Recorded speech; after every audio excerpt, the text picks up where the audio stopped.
my calculations are correct, when this baby hits 88 miles per hour, you're gonna see some serious It has begun! Calm down, Doctor. Now is not the time for fear. Trying to misbehave. Give them nothing, but take from them everything! Program complete. Enter when ready. Greetings and salutations, my friends. Once again, welcome back to Geek News, Reviews, and Opinions, the podcast where we talk the month's events in Geek, also known as the GNRO podcast for Friday, July 1st, although not really, because we had to record this a week later. I am your host, Adam Mickelson, aka Drak. I hope everybody's having an awesome day or night when you're listening to this. And joining me tonight is my usual panel of fellow geeks, fellow YouTubers, fellow content creators, fellow awesome guys in general. So let me go ahead and introduce them. Brinton Volley, how are you doing this fine evening? You know, despite what we were chit-chatting beforehand, I'm actually doing pretty great. It sounds to me like a great weight has been lifted, etc. Oh, well, I've just been sharing how I feel about recent experiences, and it makes me feel good when I see people respond like you did with the face of, wait, that really happened? Yes. And my response being, yes, it did. Well, it's the face of like, the fuck? or the, oh, no. The face of Linkara's, wait. Yes, absolutely. And Alex the Shadow Blazer, how are you doing this fine evening? I'm doing pretty well myself, and after this podcast is over, I'm gonna go watch a whole bunch of anime, because just like every summer show that I've been planning to check out is starting this week. That was what you were saying. So how many total are you watching right now? Let me look at my anime list. You actually have to count. That's not a good sign. Oh my gosh. I do have to count. It's a lot. While you're counting, I'll just go ahead and say, yes, I'm feeling okay, but I have no problem saying that my knee is wrecked, because I found out something very interesting in my first week of doing CDL training, and I talk training as in like driving the actual trucks, and that is that, okay, I'm no spring chicken. I'm pretty old. I have no problem saying this. I am probably the old fart of the podcast, and that's totally fine. I've been that way for many years. But in my entire life, I have driven, let's just spitball here for a second.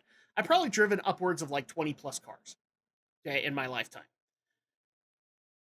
Driving a semi-truck is the most sensitive braking I have ever experienced in my life, which is funny because all the training that I read was that it was going to be the most delayed. And so I would have to factor that stuff in. That thing stops on a dime. Oh God. That thing stops them better than any car I've ever dealt with.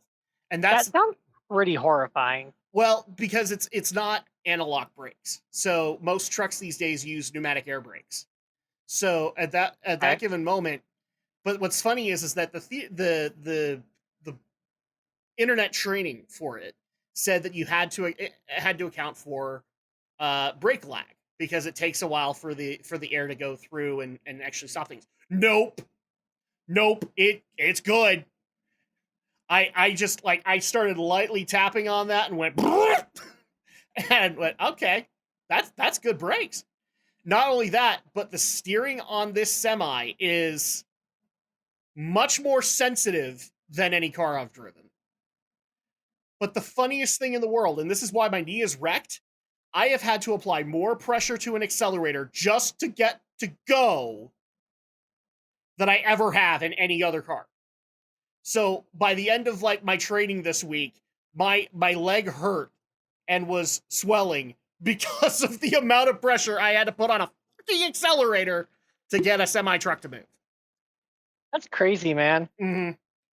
Yeah, so I have no problem saying I've got ice packs on my knee, and if I curse occasionally during this podcast, just randomly, it's because I'm adjusting an ice pack Cool. for it. So, Duly noted. do we get a final count, Alex? Yes, so this season I'm watching 7 shows. Well, tentatively, we'll see if anything ends up on the drop list. But yes, I'm gonna start out with 7 shows here this season. That's Okay. on par with last season too in spring. Way more than what I had in winter, which was only 2 shows in the winter. And yeah, and that's excluding any rewatches that I'm doing, like any shows I'm going back over. Good lord. Yeah, so 7 shows. It's gonna be a great summer. I thought I had it bad when I was doing my reactions to the Netflix MCU when that was dropping, and I couldn't, like, it took forever for that to happen. But granted, you're watching something that's probably like 20-30 minutes, and those were all like 40-50 minute shows. Oh Like yeah, that 8 would be a 40-50 lot. minute Yeah. episodes. And so, like, I thought I had it bad, but no, you're so one episode for all 7 shows, that's 3.5 hours for you. That Yeah, just on one probably so. episode. Yeah. So you're basically begging for a break at some point. Yeah. Well, then at that point, let's go ahead and talk some silly shit, because the month of June had quite a bit happen. Now, granted, in the month of June, we did have basically E3 happen. But I say basically because it was just a bunch of other people or a bunch of game companies doing their own personal press events. And what's funny is that now that E3 has said that they'll be back in 2023, they've actually reached out to some of those companies and they're like, yeah, I think we're good. So E3 2023 might not happen anyway. So at that point, we had lots of stuff happen, and we're just going to go over like what we liked about it, what we didn't like at the end, but we also have some other stories to go into. And starting things off, and we even have an update on this as of this week. Ezra Miller has been a very big part of the news this month. And just really quick, have either of you guys followed any of the news regarding Ezra Miller? Just a bit. I've heard through a few different news sources from that I follow on YouTube about Ezra Miller's various misadventures through the world and Yes, how absolutely off the rails Ezra, he's been. you could almost say it's Ezra's bizarre adventure. Very bizarre I indeed. I'm aware. Sorry, off in the distance, I could feel a Romney smacking me upside the head.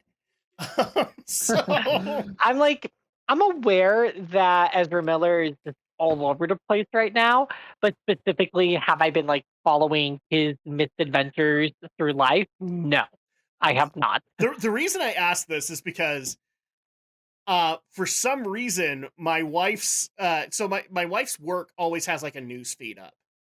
Because, it's a medical facility. Somebody wants to watch the news. And she actually has seen some of this Ezra Miller stuff come up on places like CNN. That's how ridiculous it's gone. So Wow. to bring people up to speed, Ezra Miller is very, very mentally ill at this point. And for those who don't know who Ezra Miller is, he is the Flash in the DC movie, not universe, but not universe. So he is the Flash, and unfortunately, he has been having quite a bit of disturbing incidents happen. It started when he got 2 separate arrests for assault. Basically, he randomly assaulted a boyfriend and girlfriend out of nowhere in the middle of Hawaii. And then the following week, he was at like a bingo hall or something like that and threw a chair at an old lady. Not sure why. It was some kind of altercation. She said something that apparently offended him.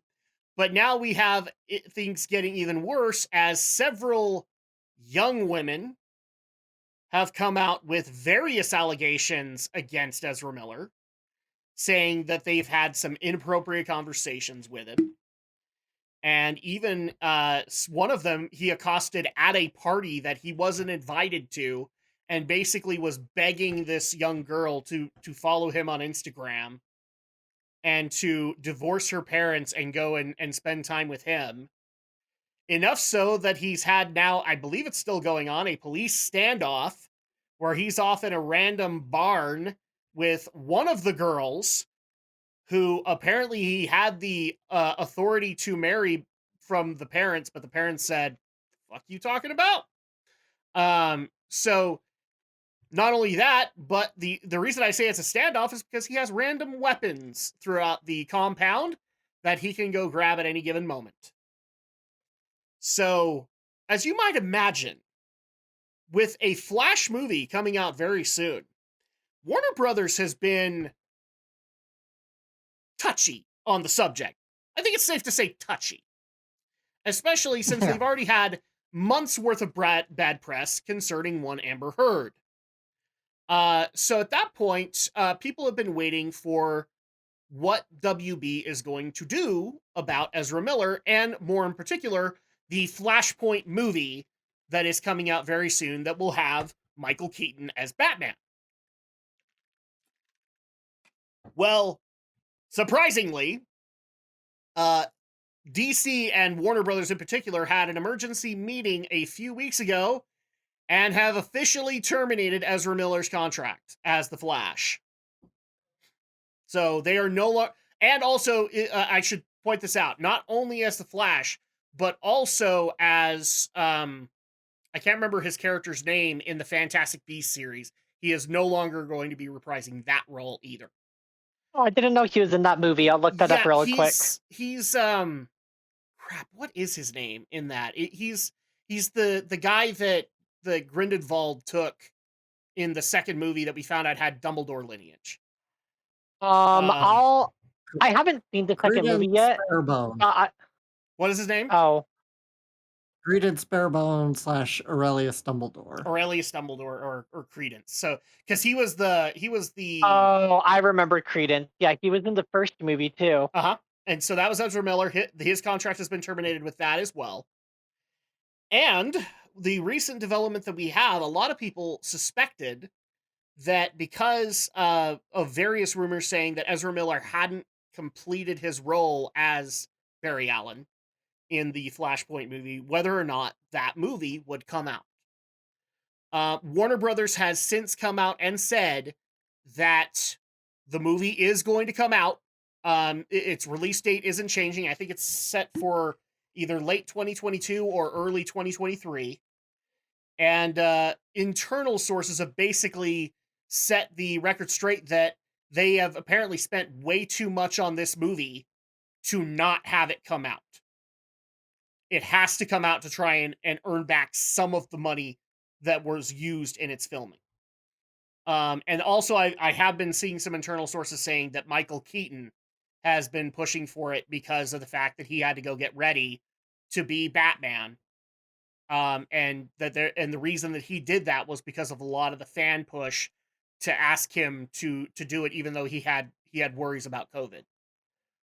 So at that point, he's been pushing to have the movie come out for them, as well as for the fact that, he had to go buff himself up a little bit to be able to do that role again. So really quick, I'm just going to go ahead and give my opinion on the matter. I honestly agree with the firing of Ezra Miller. When you have this much crap happen in the case of a month, and in this case, if you take the assault cases into account, it's probably like a month and a half that all of this has been unfolding. It's like every week we have a new Ezra Miller story. Warner Brothers did the right thing here. Like, he's not helping their image at all, and they already have a press firestorm when it comes to Amber Heard.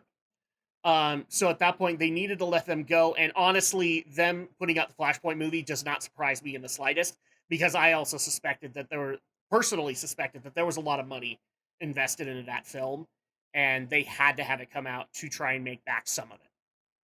They absolutely had to, especially when I found out that David Zaslav, who is the owner or I believe is the overseer of DC, but he's the new Warner Brothers Discovery CEO.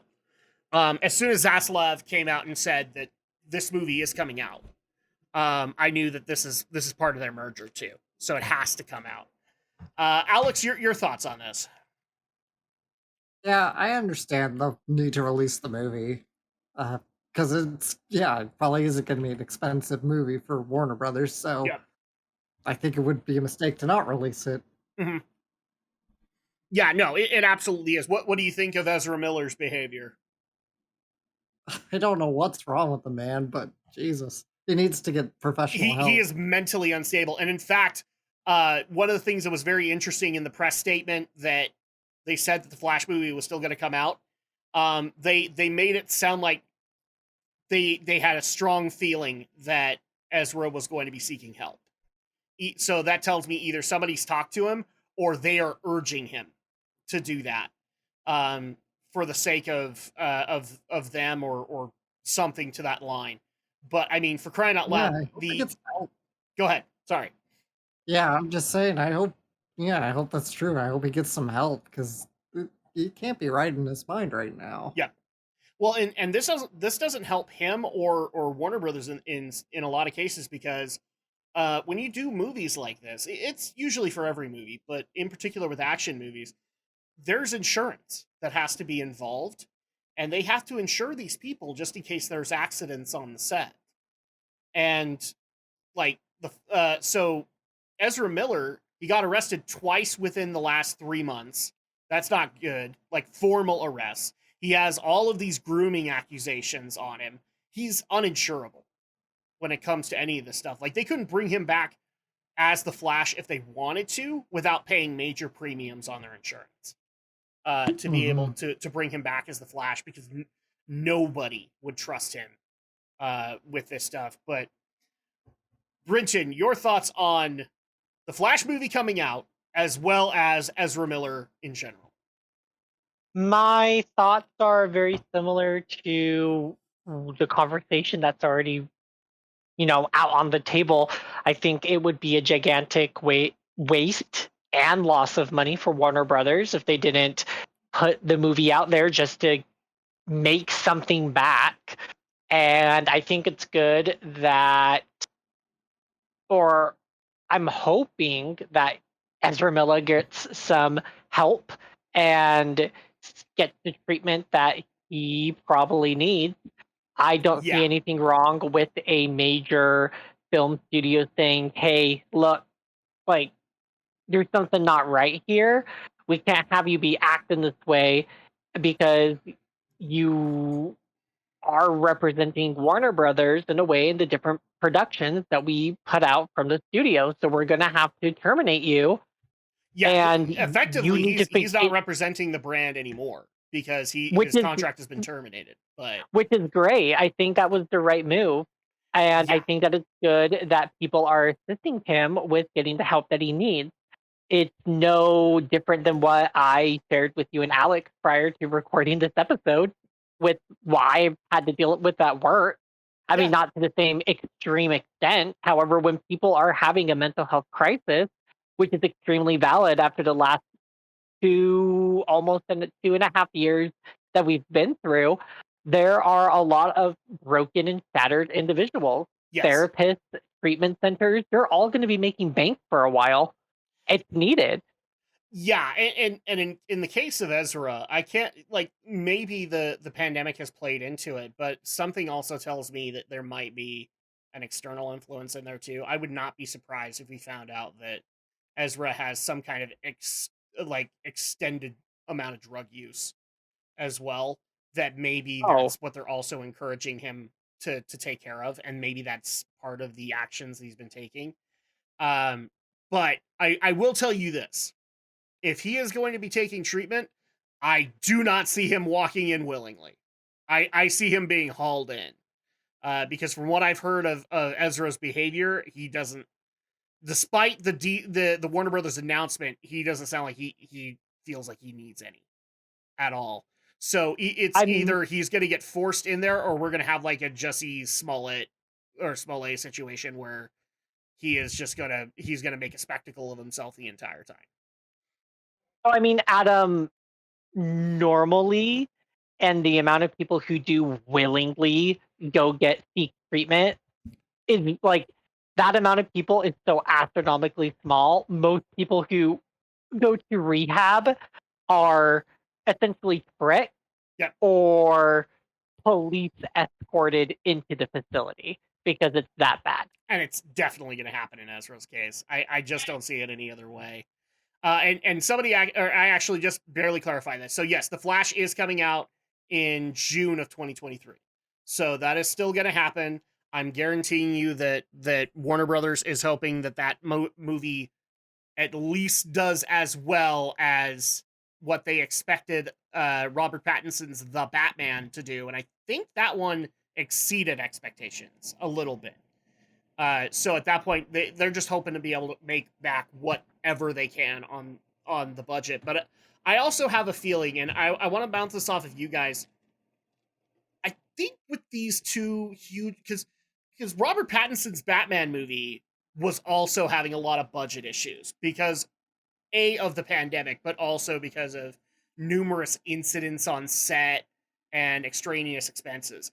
I can't help but wonder, is in the coming years, is it safe to say Warner Brothers under Discovery is going to be tightening the belt on a lot of these things? I mean, they're gonna have to. I don't think they can keep greenlighting and bankrolling these huge, like $200-300 million movies unless they know they're gonna make a lot of money from it. I mean, I've heard talk that David Zaslav is strongly considering scrapping every DC project that is considered to be experimental in favor of getting that money back and putting it into new stuff. Like, for example, the Harley Quinn animated series, that's not going anywhere because it's got that solid success on HBO Max. But, for example, things like Batwoman or Gotham are going to be very close to the chopping block, according to Zaslav. Because he's just looking to reassess all of those projects and put the money where it matters. I mean, for crying out loud, I'm already hearing that it's not confirmed yet, but there's been a lot of talk about taking Amber Heard completely out of Aquaman 2, or that in test screenings, they've actually added her in and it's given them negative reception. So I've heard both in that regard. And yeah, Warner Brothers needs to change their direction quite a bit. Brinton, are you in the same boat, or do you think they'll be okay? No, my thoughts are very similar with Alex's. They've just been doing a lot of really weird things lately.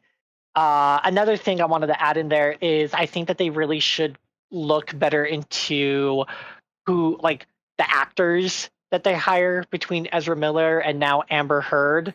Like, they're not making a really good track record on people that are performing the roles in these really huge movies that are being produced. Yeah, these are supposed to be marquee characters, and they need I'm saying this across the board, voice actors, actors in theater or whatever. All actors need to pull the rod out of their ass, so to speak, and realize that, you know, if you're going to do these projects and you expect to earn money, you have to approach things from a marketing standpoint.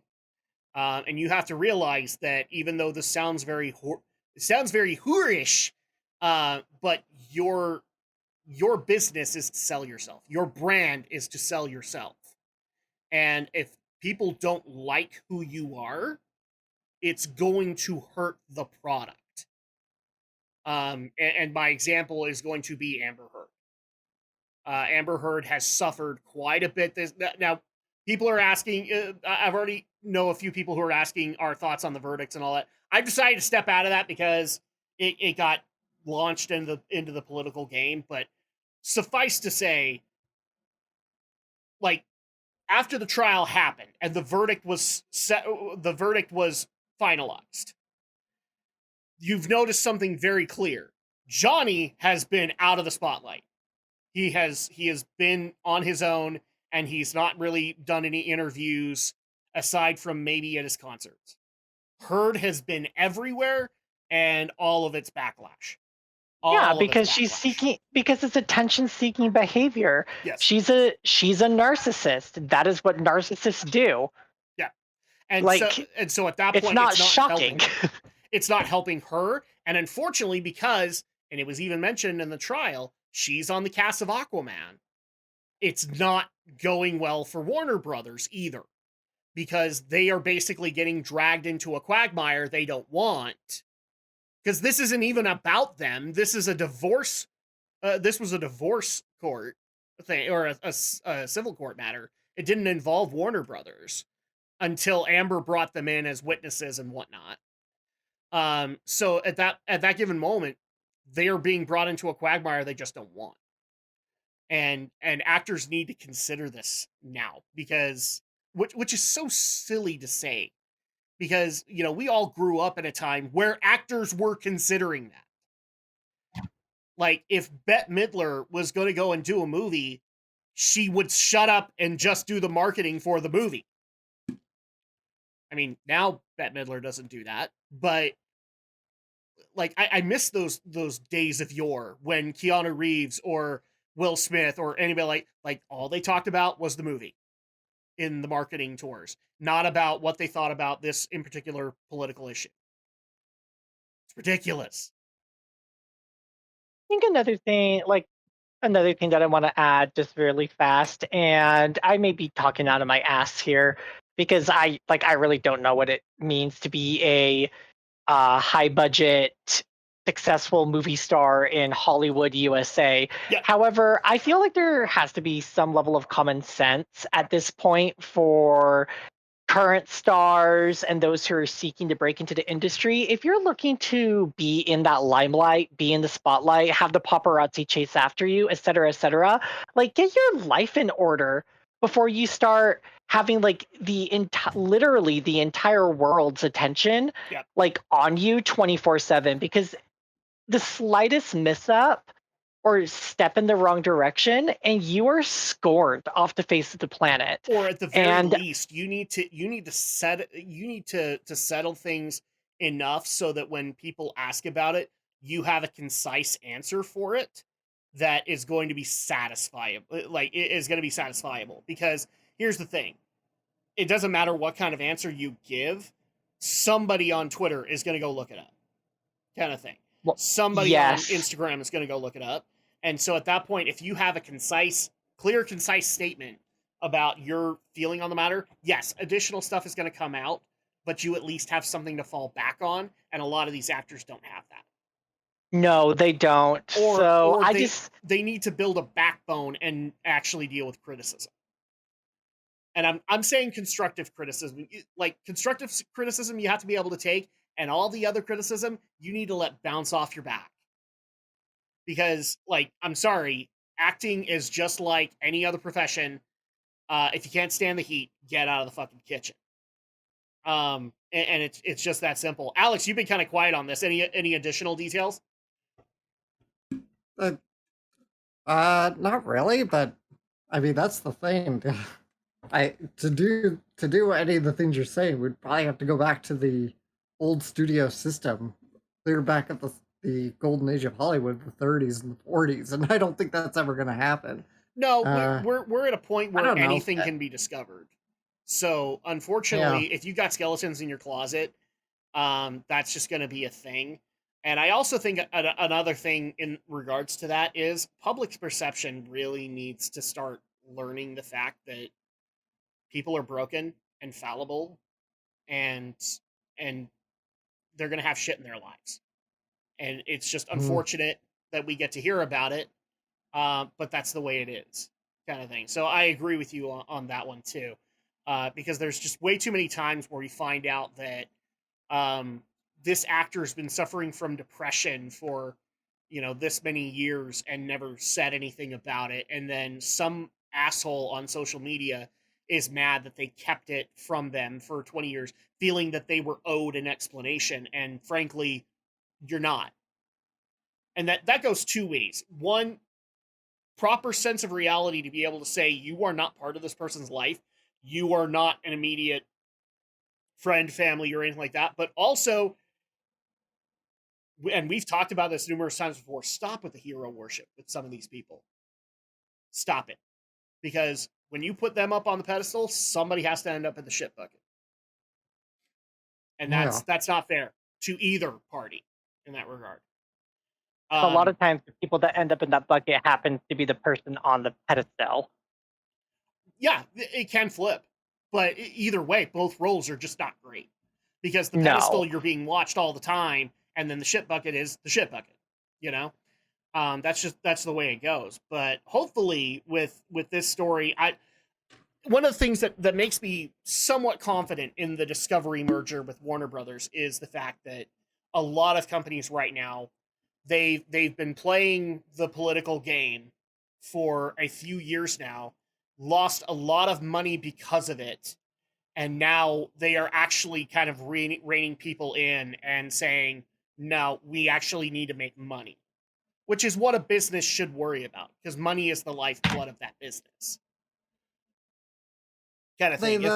If Warner Brothers doesn't have $1 million to do a movie, then they can't do the movie. Sorry, go ahead, Alex. I don't really buy the whole that they're losing money because they're getting political, because nobody can actually substantiate that. The companies are probably doing as well as they ever have, because nobody can seem to point to an actual specific instance. I can think of maybe individuals who've suffered a little bit, but I can't think of any major company that has. Okay. I get that you're in disagreement with that. Are we also in disagreement that the businesses need money to survive? Well, no, but that's we're not in agreement, or we are in agreement. No, I mean, obviously a business needs money to survive. Yeah. But the whole idea that companies are losing money because they're going political, I think, is nonsense. I think it's a lot of hot air. Okay. No, that's a viable opinion. So in that case, I think we can wrap up here, because this pretty much covers Warner Brothers and Ezra Miller in general. And I'm not even going to go into some of the other. He has, I shit you not, if I actually brought up an article with all of the weird, shitty things that we've heard about that he's done, it literally would take the entire night to go over all of them. And I'm pretty sure if you heard all of his individual incidents, you'd kick him out of your house in an instant. So I could already tell you, I've looked at a few of them and said, I'd kick him out of my house. I have no problem doing it. So that being said, let's go ahead and move into the next story, which is kind of relevant to what Alex was just barely talking about, because well, it's the video game industry getting political. And in particular, about the overturning of Roe v. Wade. Now, are we going to be discussing the overturning of Roe v. Wade? No. Political line. I'm gonna keep things going there. But what has basically happened is companies like Xbox, the PlayStation US brand, I should point that out because Sony of Japan is not involved yet, and then Ubisoft have all been basically pushing a pro-abortion stance in regards to the overturning of Roe v. Wade. And in the case of PlayStation, their branch companies basically pushed PlayStation into supporting a pro-abortion stance. In particular, Insomniac, Naughty Dog, and it wasn't Sucker Punch. I think it was Bluepoint. It was Bluepoint that was also doing it too, where they thought that since Sony came out and basically had a non-biased approach, they then got harassed by the Insomniac Twitter and the Naughty Dog Twitter, and in turn basically joined the wagon here, or the bandwagon. And it's becoming a bit of a problem that I don't think is going to have any immediate problems, but will suffer some backlash when a lot of these major featured games are going to be coming out. And in regards, the ones in particular that I think are going to affect things are God of War Ragnarok, because Cory Barlog has also been on that bandwagon too, and they just barely announced a release date for that. I also think that this is going to affect, I'm trying to think of things that Ubisoft has aside from Just Dance that are coming out. I don't think they have, actually, Skull and Bones. They just barely announced that. They also announced a release date for the next Mario and Rabbids game. Yeah. And Nintendo's probably not going to be happy about that because they're only interested in selling video games, not getting involved in political trash outside of their borders. Xbox has Starfield and Elder Scrolls and all that to worry about, not only on the Bethesda side, but also on the Blizzard side with WoW Dragonflight and their additional products that they're working on. So despite thoughts on the overturning of Roe v. Wade, it is my personal opinion that there is going to be consequences to that. And by that, I mean some people are going to get so fed up with this that sales on things like Spider-Man 2 are going to suffer because of it. Am I right or wrong on that? I'm going to say yes. What was that? Oh, Alex and I responded at the same time. I doubt that the sales are going to suffer over something that was a big political issue in 2022 for a game that doesn't even have a release date yet for 2023. Well, there's no way that's going to carry over to next year. It's difficult to say, but God of War Ragnarok, maybe not that they have a release date. I still highly doubt it as well. Okay. People, I feel that people are 100% entitled to their freedom of speech and opinions in this country that I have a hard time calling United States because we're not united. This country, that's how I'm going to refer to it from now on. And I think that the people who want to play the game will play the game. I think the people who choose not to will not. And I still firmly believe that it's going to sell well. And in some weird capacity, win Game of the Year the following month, which I think it shouldn't even be nominated for Game of the Year when it's come out literally right before the year ends. But that's a whole other. That's definitely going to happen for Ragnarok, and it probably shouldn't. They should wait a year. That's an entirely different conversation, though. Yeah. The point and one is we've had plenty of times. They for really sure. They really do need to set boundaries. Yeah, they need to have a cutoff date for sure. Less than a month is not enough time to determine if a game is Game of the Year, especially when there's so many other competitors that came out right at the start of the year. Cough, cough, Horizon, cough, cough, Elden Ring. Anyway, the point is, no, I don't think that sales are going to be affected because at the end of the day, even the people who felt that the overturn of Roe versus Wade was the right thing to do are still going to buy Ragnarok, and the people who felt that should have never happened are still going to play Ragnarok. I'm going to play Ragnarok. Probably. I mean, I already in my neck of the woods, I know a few people have worked out other they're not going to purchase it, but they know friends who are going to purchase it for them as Christmas presents or whatever. Not for Ragnarok, but for things like Starfield, where they know that they're going to want to play it anyway. And so I could see a lot of that happening, but I do think that there's going to be at least some pushback, not huge pushback, but there is going to be noticeable numbers in there that first month, when the game companies are actually watching, and they're going to notice that they're not getting as many as they maybe speculated that they thought they were going to get. And I'm not saying by a huge amount, but they are going to notice a noticeable amount. Sorry, Alex, go ahead. Yeah, I don't even think it's going to be noticeable. I think at worst it's going to be a blip. I mean, come on. If controversy hurt the video game industry, EA would have gone out of business long ago.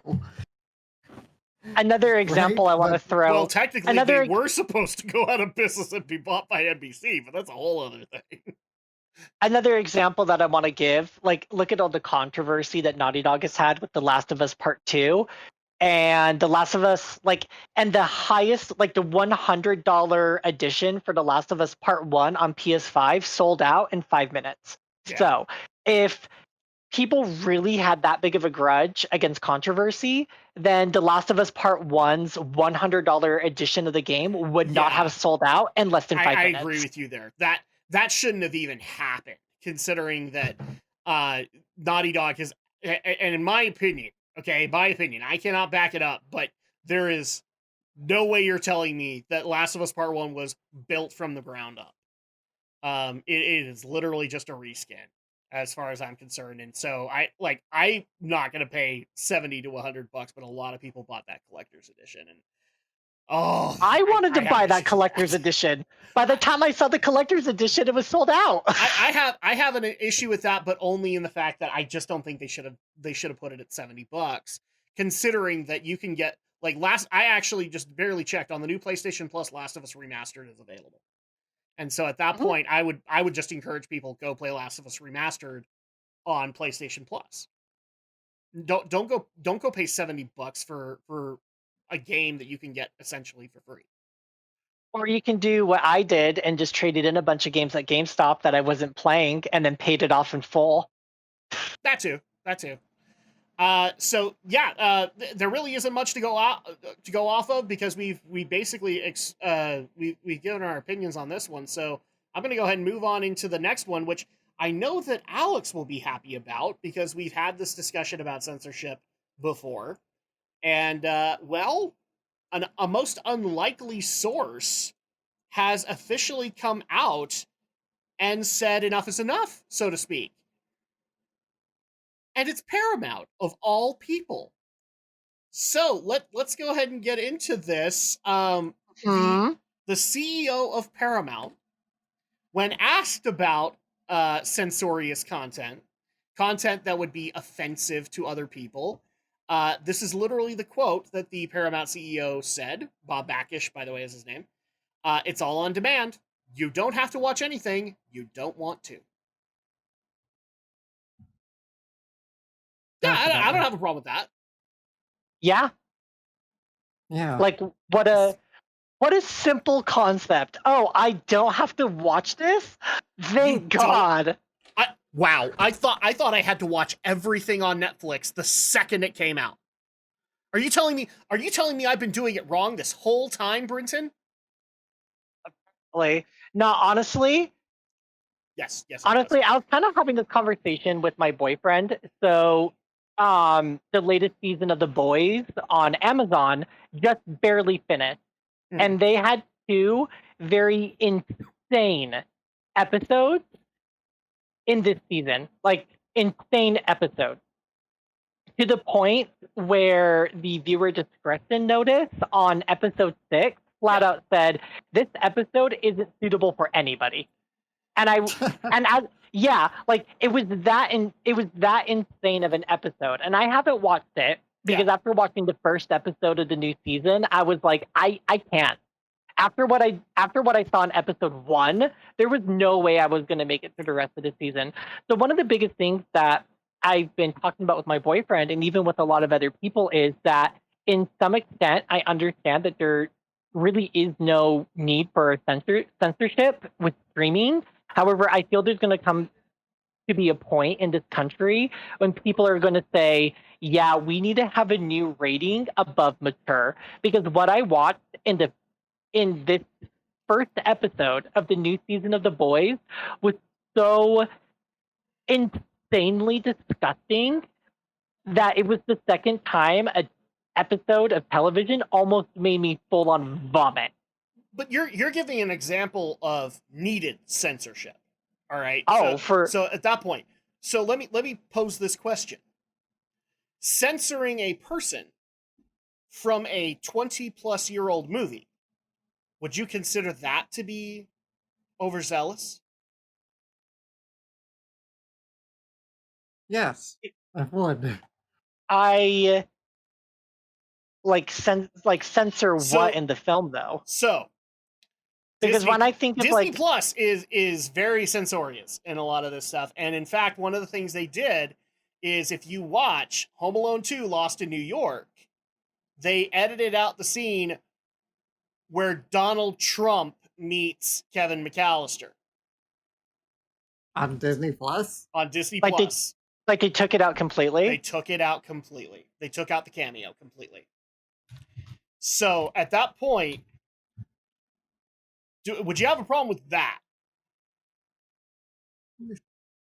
I'm kind of doubtful of the story. I know it tends to happen on TV I've because checked. of timing. I've watched the Lost in New York one. He's out of it. I'm gonna have to come back to you on this one because I need to see this from it. Here's how I know, because I watched the Disney Plus version, because when Freeform is playing Home Alone movies nonstop, I kind of get used to that because my wife loves watching Freeform.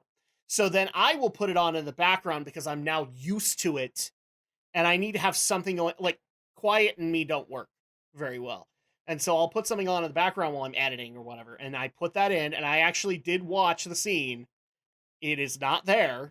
It jump cuts to out of the hotel and into the limo.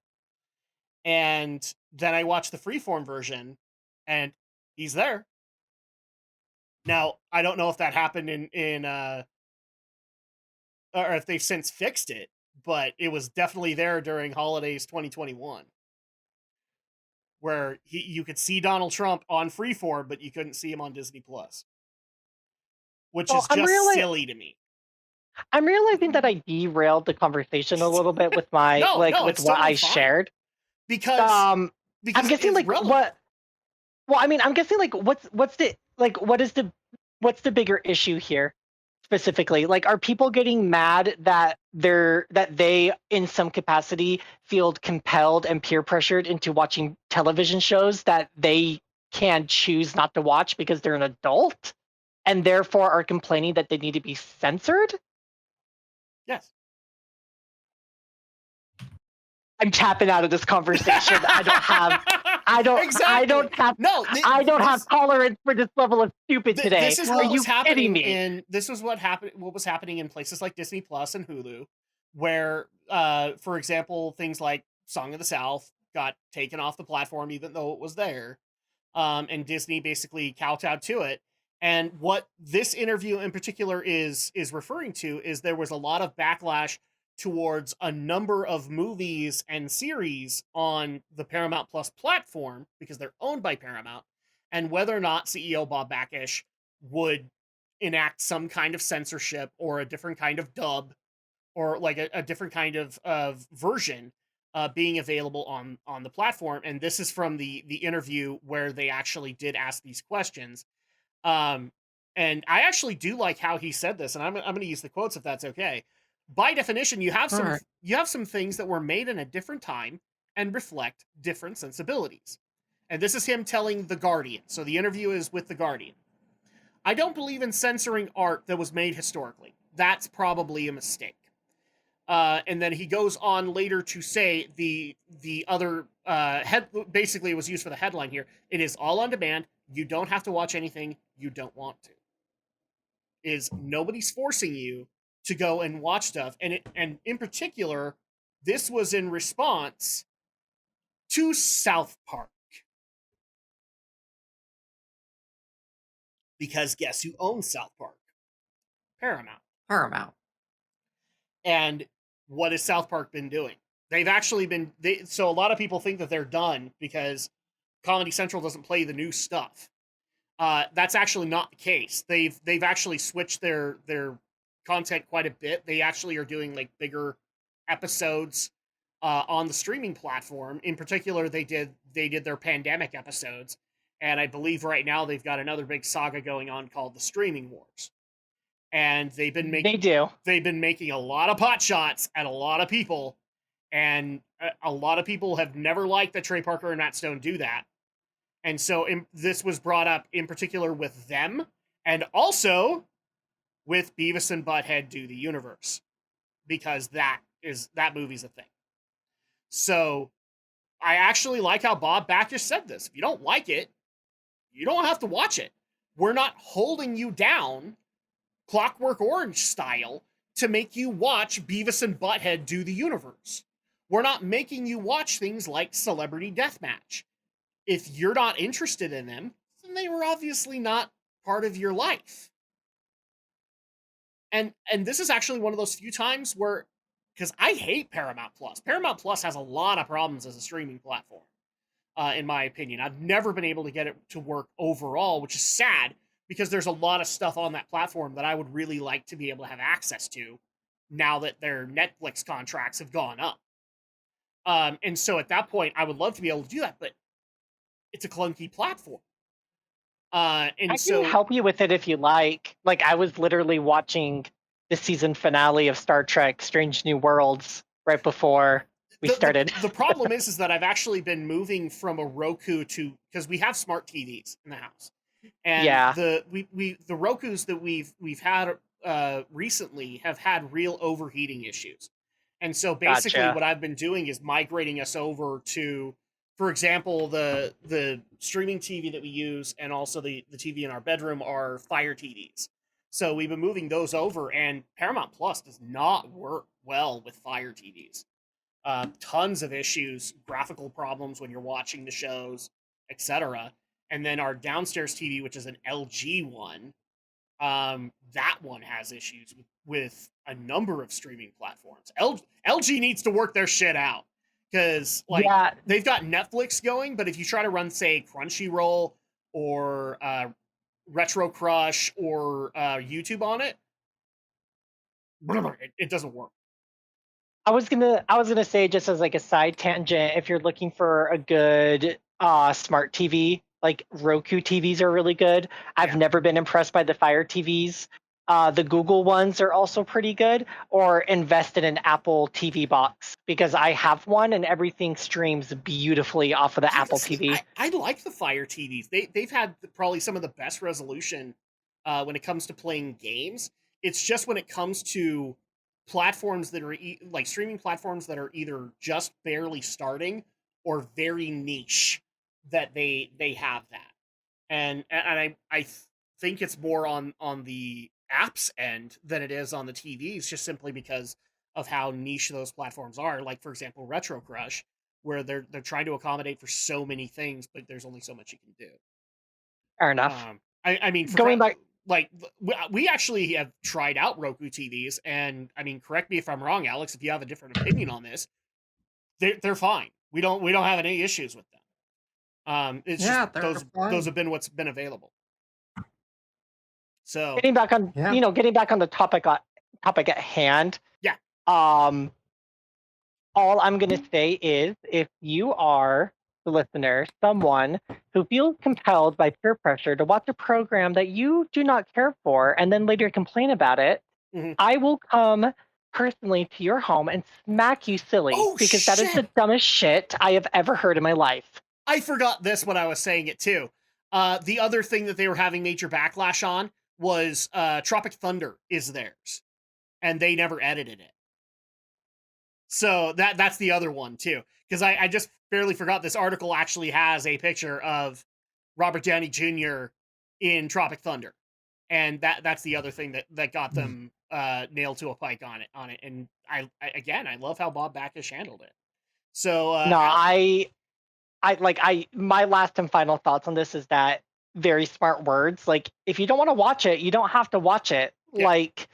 Like, what's wrong with you? And then secondly, my whole statement about The Boys is that they don't need to censor the program, but I think that they really do need to reconsider, like, hey, like, I'm happy you're, like, some sort of disclaimer that literally says, look, you're going to see a lot of really freaky stuff this season. Amazon's not good at that yet. They're not trying to figure that shit out, but like Netflix has figured that out. I think that there just needs to be a higher rating, past mature, that gets slapped onto these television shows. Because I'm not kidding you, that first episode of the new season of The Boys turned me off for the rest of the season. I just could not do it. It was disgusting. Well, the other thing too that I think is going to happen to streaming platforms, whether they like it or not, is unfortunately they are in the big wide ocean of indiscernible content. So basically, they are the HBO today.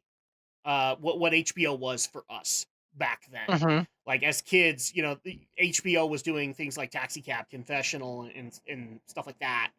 And then streaming platforms have slowly been becoming that, and they have the same rules that applied to HBO back in the day. So it also wouldn't surprise me if and I don't want to see them do this, because the bottom line is just like the CEO has said, You don't have to watch it. All you have to do is put up some kind of a guideline or something to that extent saying what's in this that they should be aware of. And in particular, if you have like a children's mode on your thing, you have to make sure it's being excluded on the children's mode. But I could also see like a lot of legislation basically going down towards the censoring or putting streaming platforms on the same rules as like regular cable TV, where they actually do have to follow FCC standards and all that, which I don't want to see them do, because I want to be able to see like whatever content you want to put up.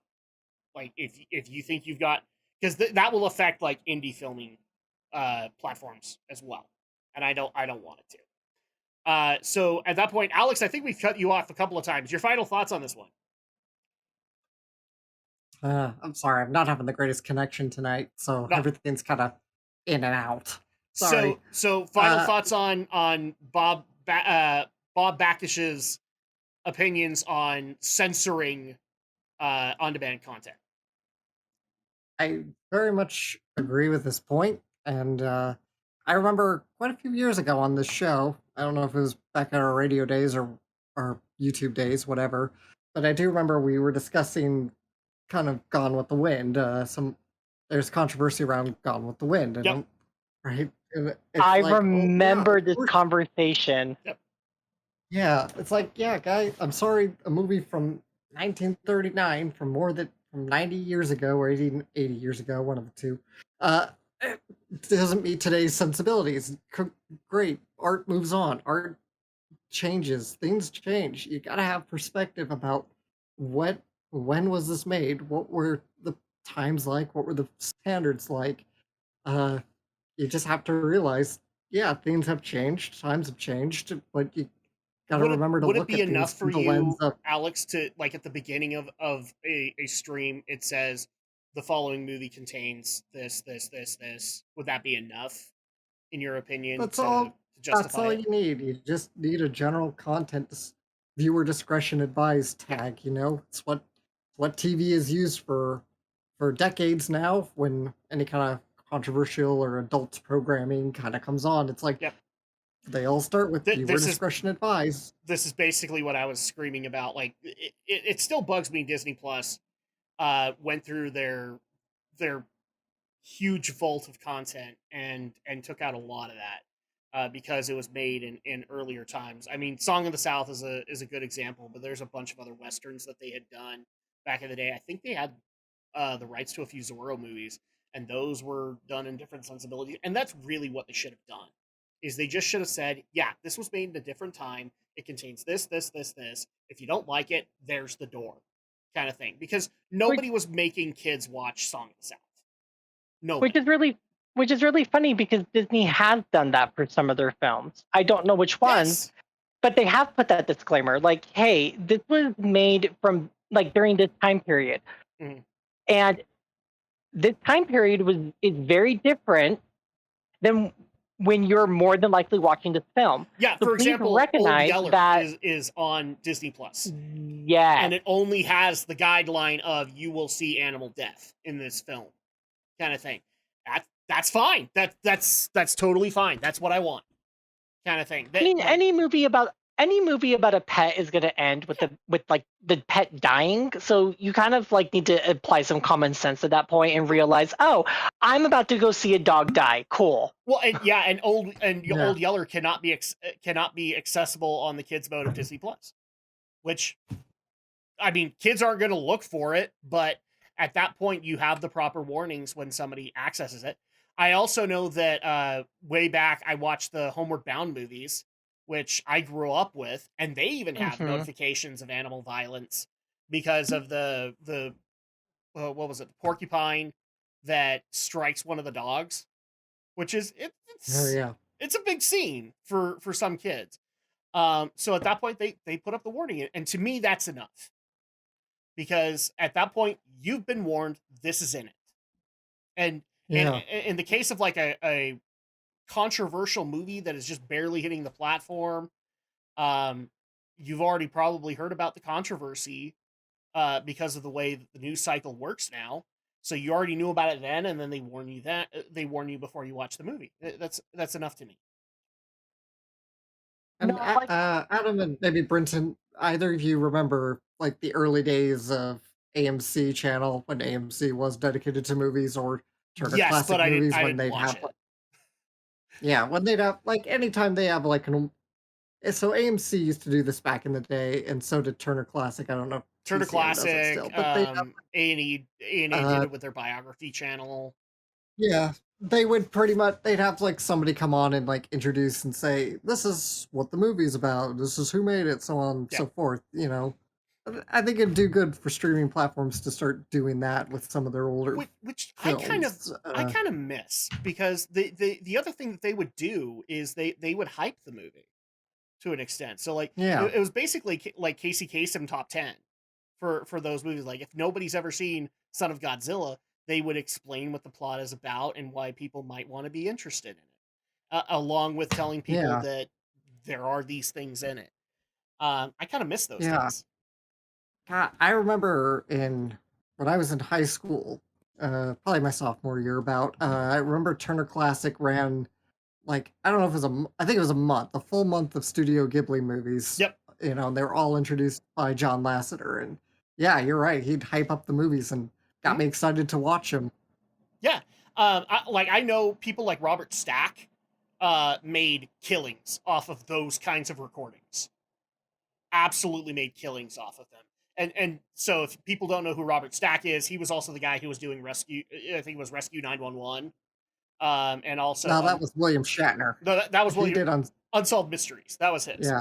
Unsolved Mysteries. Yeah. And he made a killing off of stuff like that. And it was like he was the movie trailer guy of that, and he made a good living off of that. And I don't know why people don't do it anymore. Because man, wouldn't it be great to give a director an additional responsibility to actually have to explain what the movie is, or to hire somebody to do it? Oh, that's so missing. So yeah. All right, so I think we've hit the nail on the head here. Yeah, don't censor this crap. This is what you should be doing, especially when on-demand content like Netflix is the way it is. It's a la carte. You're walking into it, ergo your fault, kind of thing. And I get that some people just don't like South Park and want to see it edited into the floor, but it's never going to happen. That's just bottom line. Like you're definitely asking for a lot there. Yes, absolutely. So especially in regard, so not just South Park, but like they have MTV, and MTV has a bunch of stuff that people don't remember that they did, and you can access it on Paramount Plus. So, you know, we were talking, like I brought up Beavis and Butthead, Celebrity Deathmatch. Anybody remember that? I sure do. That was a great show. Oh God, its reboot was kind of trash, but it was a great show. I used to watch it with a reboot whenever it was on. Yeah, I used to watch it with my cousin all the time in secret when I was at my grandma's house during the summer times. And I remember when my dad caught us and he was so mad. But like, so you had Celebrity Deathmatch. You had the original Eon Flux, which I believe, that was owned by MTV, so it's owned by Paramount. So you have that. You have tons of crap in there that I'm pretty sure Nickelodeon and Paramount in general and MTV and CBS want you to forget they did, but it's there. So you want to know what's so funny is that there's always so much new content that's just right there in your face that somebody really had to dig deep into these platforms to even find these programs to begin with. And I don't know about you, but I don't have that kind of time or desire. Okay, this is going to sound really insensitive, but I'm starting to believe that the saying is true. The internet was made for autism, because it's just like there will be somebody who will dig deep into the dark web and into the code, and they will find it. And that is like their favorite thing to do. And man, there's tons of crap you can do that with online. There's tons of crap like that now. And so it's literally built for these people. I already know like several podcasts who hire these people, and that's what they do for a living. So they get to do their dream job, by just sifting through internet content and history and everything like that just to go find everything on Bette Midler or James Gunn or whomever. And that's literally what the internet is kind of becoming now. It's kind of crazy that it is. So that being said, let's get into some more crazy with Diablo Immortal. So, Oh no, okay. Do you guys not have phones? well, that was going to be my first question to you, Alex. Do you have a phone? I do, but I have a pretty limited data plan and pretty small hard drive. Not complaining. I'm just saying that's you do. my You limitation. have a phone, but the big question is, do you have $15,000?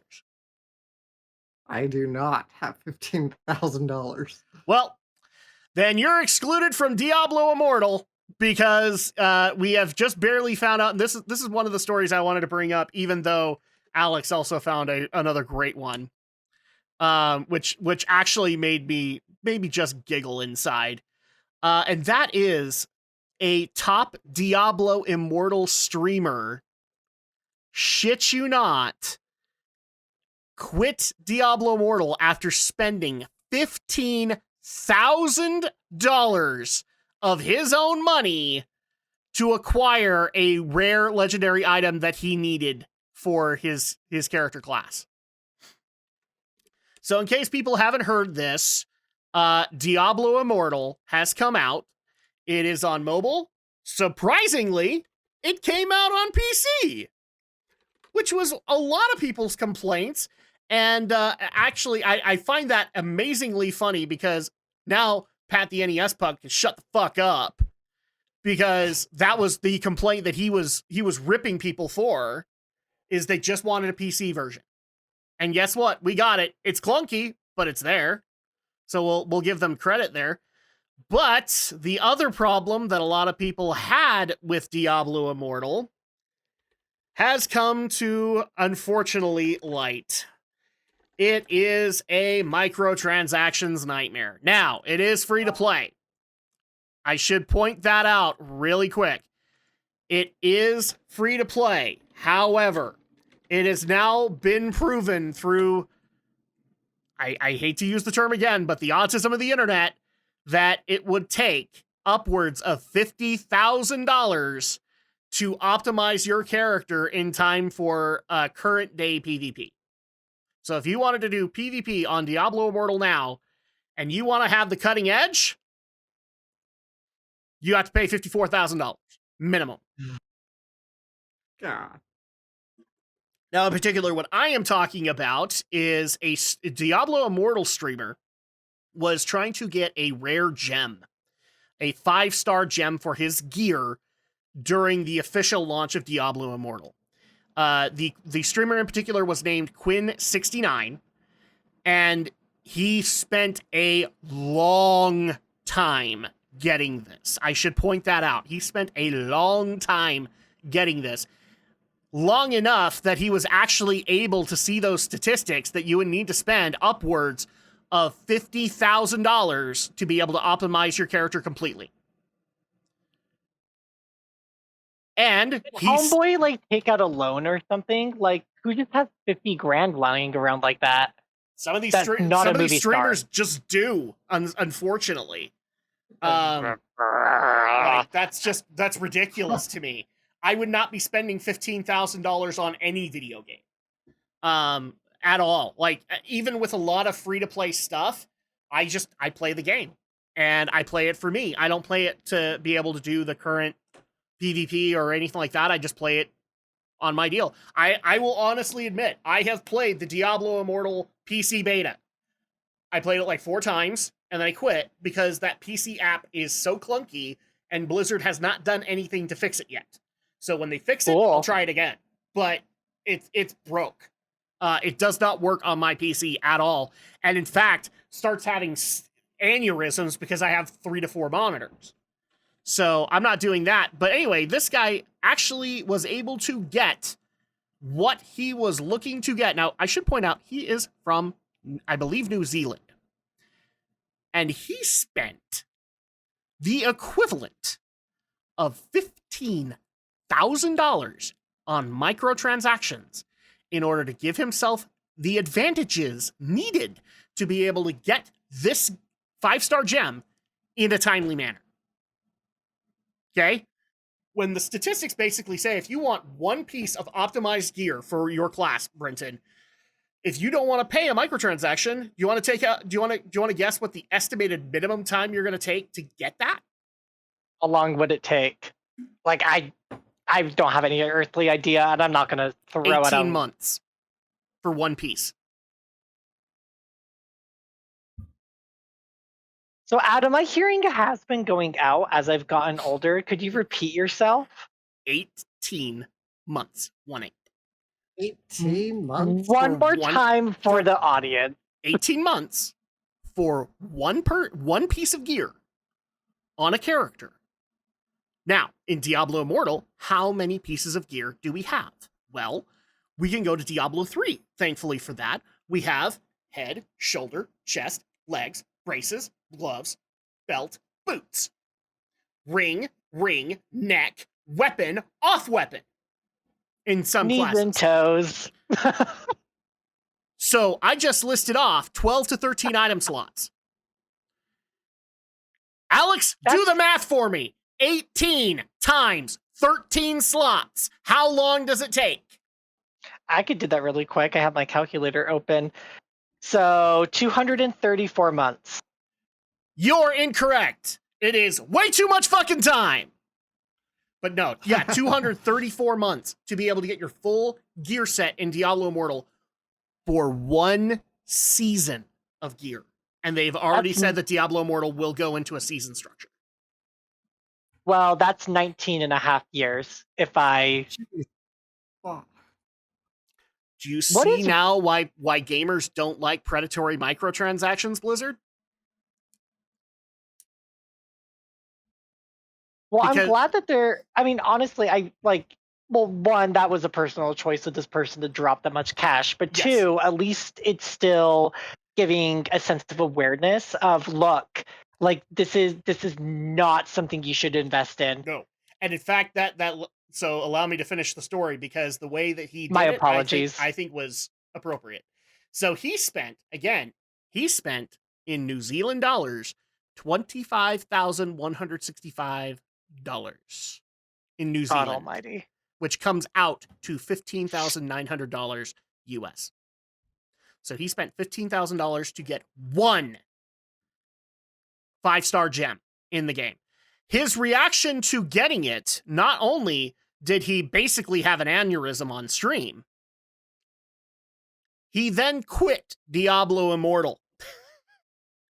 I shit you not.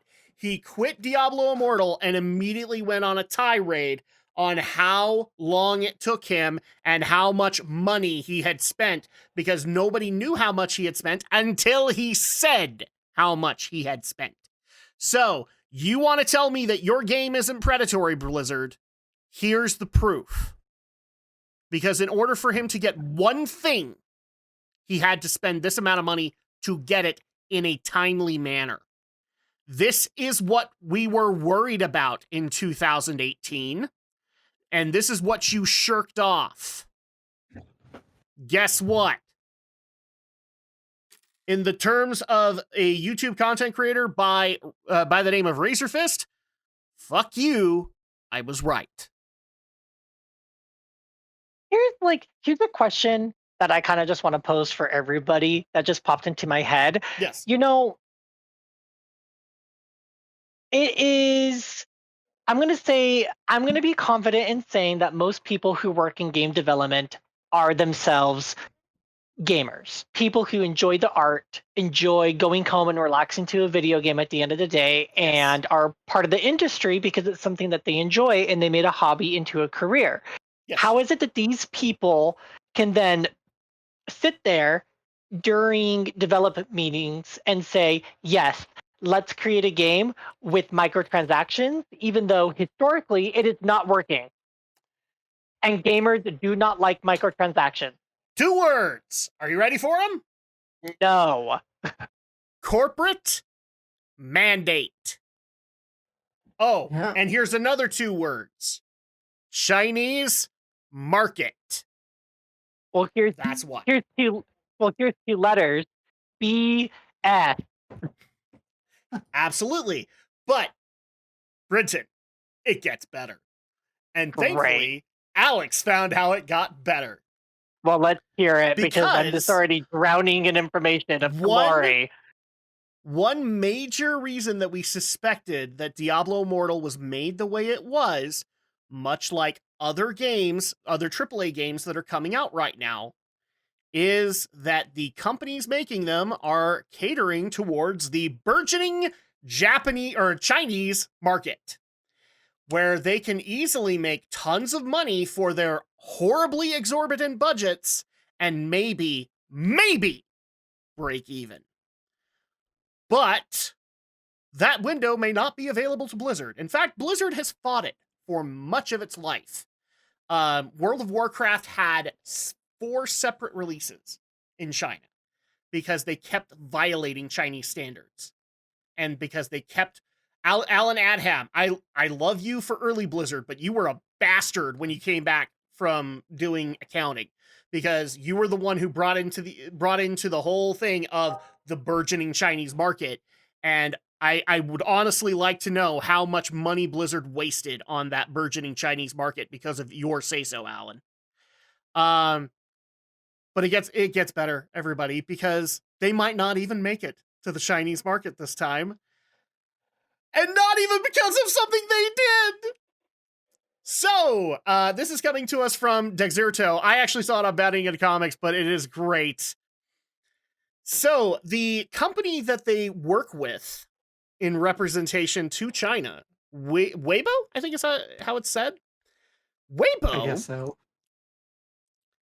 Well, they have a little bit of a snafu going on right now, as one of the Weibo representatives made a horrible comparison of the Chinese leader Xi Jinping to Winnie the Pooh.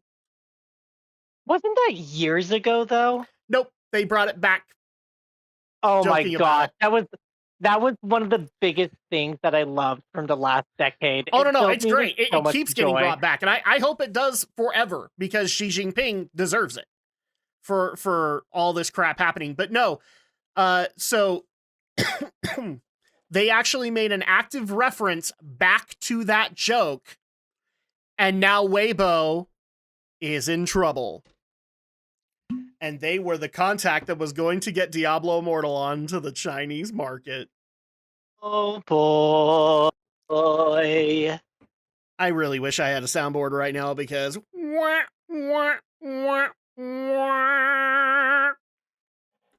so all of that effort to get it prepped and ready for the Chinese market, which in my opinion, it wouldn't have lasted longer than a month, because the Necromancer is now going to be fully up in smoke, because China's not even going to let it hit. China's not even going to let Diablo Immortal come out to the Chinese market, which means all that money that Blizzard spent on Diablo Immortal is not going to be made back. At least not in the way that they were hoping. So, thankfully, we have Alex to thank for this article. Alex, what did you think when you read this?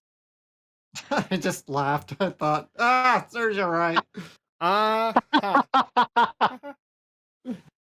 Yeah, I'm not gonna lie. When I saw this article for the first time, I immediately had flashbacks of all the memes that happened when China refused to have Space Jam Legacy hit their theaters. And there was a bunch of memes of Xi Jinping basically bending LeBron James over and having his way with him.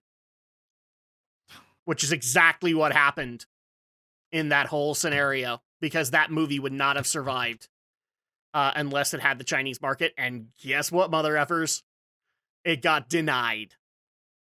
So LeBron made a bad decision there. One that he's going to have to live with. So, yeah, that's immediately what I thought on this matter. And what makes it even worse is, through these articles, we've also been able to learn that they are strongly considering putting these exact same microtransactions into Diablo 4. So the highly anticipated Diablo 4 will probably also have these exorbitant and predatory microtransactions. Well, there goes that game. That's a shame. I mean, I wasn't Yeah. planning on playing Diablo 4.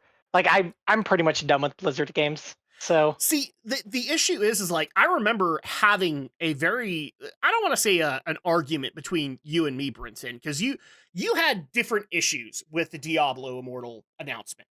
You actually were kind of in the camp that people were criticizing it before the game had even come out. And yes, there were people trying the demo stations, and it did seem like it was going to be good. And I remember having that argument with you, but then also pointing out my issues with predatory microtransactions, and we're coming together on that, because we did genuinely have those concerns. And as I pointed out to you, like, they have a PC version. I'll try it out. And I did. And I don't regret that, because I'm a fan of Diablo, and Diablo Immortal, when it was announced, looked cool. But I wasn't willing to put it on a mobile phone that, I love my phone and all, but I can't play games on it, dude. It becomes nuclear within like 5 minutes. yeah, I mean, ultimately, like, and I'll take like, I take full ownership for the conversation that we had years ago, and also stating that a lot of what I felt back then was fueled by a Yeah, narcissistic and I'm not man I was criticizing it. with. I liked it because it was a natural argument where you learn things, I learn things, and we both came together on that. But ultimately, the same decisions were kind of made. You were still frustrated that the people deputy countered the game's announcement, but also I was being down on it because PC is the cornerstone of Blizzard Entertainment, and they really should have considered putting a PC version into. Yeah, I think also just at the time I was just really over people putting down developed content before they even had a chance to get their hands on it. Yeah. And for me, that was just like, well, how can you be so quick to judge and make those judgments about a game based off of like a trailer and minimal information? And in those cases, you are absolutely right, because it's unfortunate that mobile games have basically just been demonized because of these things. Like, not every mobile game has them, but unfortunately, because everybody hears about them, nobody wants to try mobile games. That's sad for me, because Fantasian, which is a very good mobile game, and the last game that Hironobu Sakaguchi will ever make, he formally retired after Fantasian. Nobody will try it. I've tried to get friends to try out Fantasian, and they're worried that there will be a microtransaction store, or they're going to be loot boxes, or something to that extent, and they're just sick and tired of having constant ads coming up when they're playing mobile games. And so nobody will try those out. And here's the thing, I don't actually have a problem with the free-to-play model. In fact, I think that the free-to-play model can be used in a lot of genres to be able to save games. Because at that point, like, we live in an era right now where fighting games are getting horrendously expensive. And I'm a fighting game fan. But the fact that I have to pay individually for each, or pay for a pass for DLC characters, like, if you're trying to go and play, I don't know, Dragon Ball FighterZ is a good example, because they haven't done anything about this yet. If I love Dragon Ball FighterZ enough that I want to play it on PS5 instead of PS4, it acts as a whole new purchase.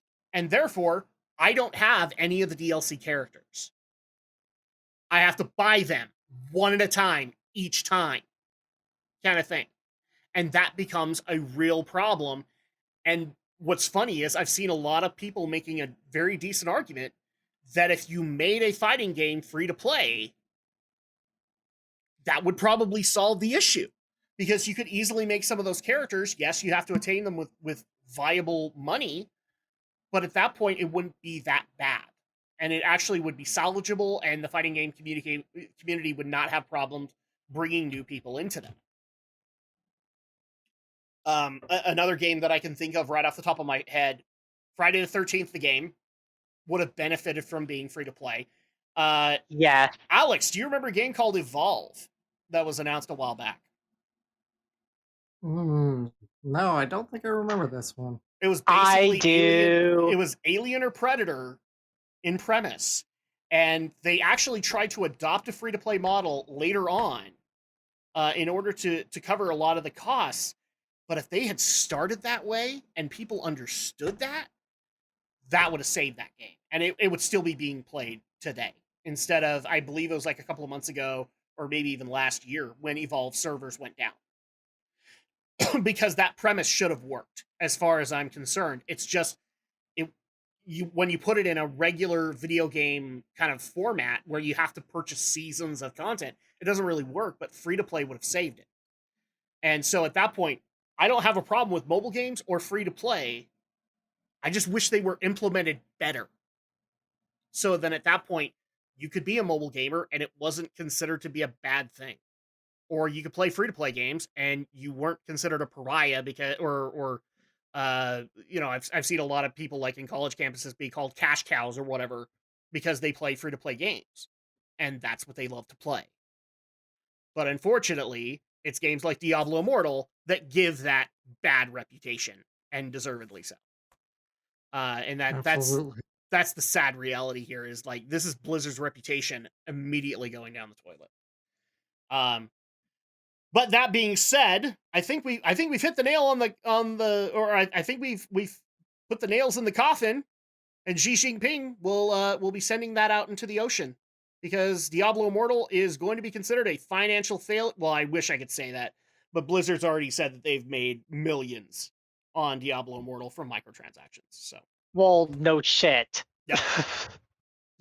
So Blizzard will consider it will consider it a success, and definitely it's going to go into Diablo 4. I wouldn't even be surprised if we saw more stuff in WoW Dragonflight.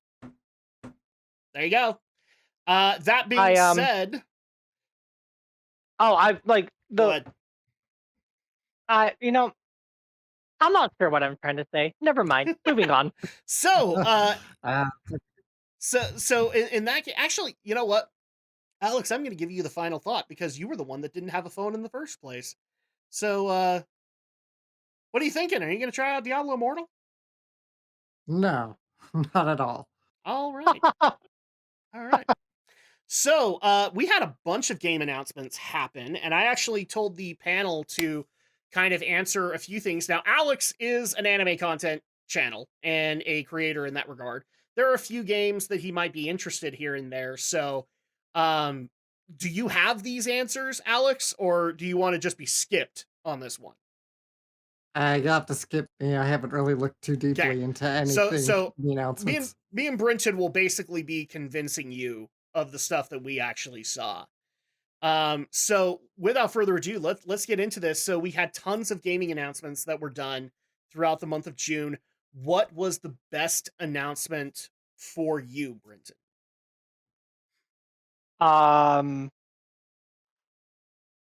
you're asking me to recall a month that just blurred by me. Yeah, right. It's okay. All of June is a blur to me. I would say the biggest announcements that I was excited for were Final Fantasy VII Rebirth and Final Fantasy XVI getting proper release dates, even though I literally have to wait a year and then a year and a half for the other one. So you know what? I'm going to give major props to Square Enix on how they handled 7 Rebirth, because the way that they did for the release plan, I think actually was a good idea, especially considering what they're considering doing. For those who don't know, 7 Rebirth is going to be 7 Remake Part 2. That will be coming out winter 2023, so you're going to have to wait a little bit, but they have your back, because winter 2022, they are going to release a remake of Crisis Core, which is an expanded game that is essentially a prequel to Final Fantasy VII Remake, and we'll be going over the events that happened just before that, which is helpful because from what I understand, Rebirth is going to bypass the events of the Town of Calm, where they go over the events that happen in Crisis Core. So at that point, you will have the prequel, or you'll have the prequel to know what those events are. The only thing, but then you'll just be able to continue on in the Rebirth story.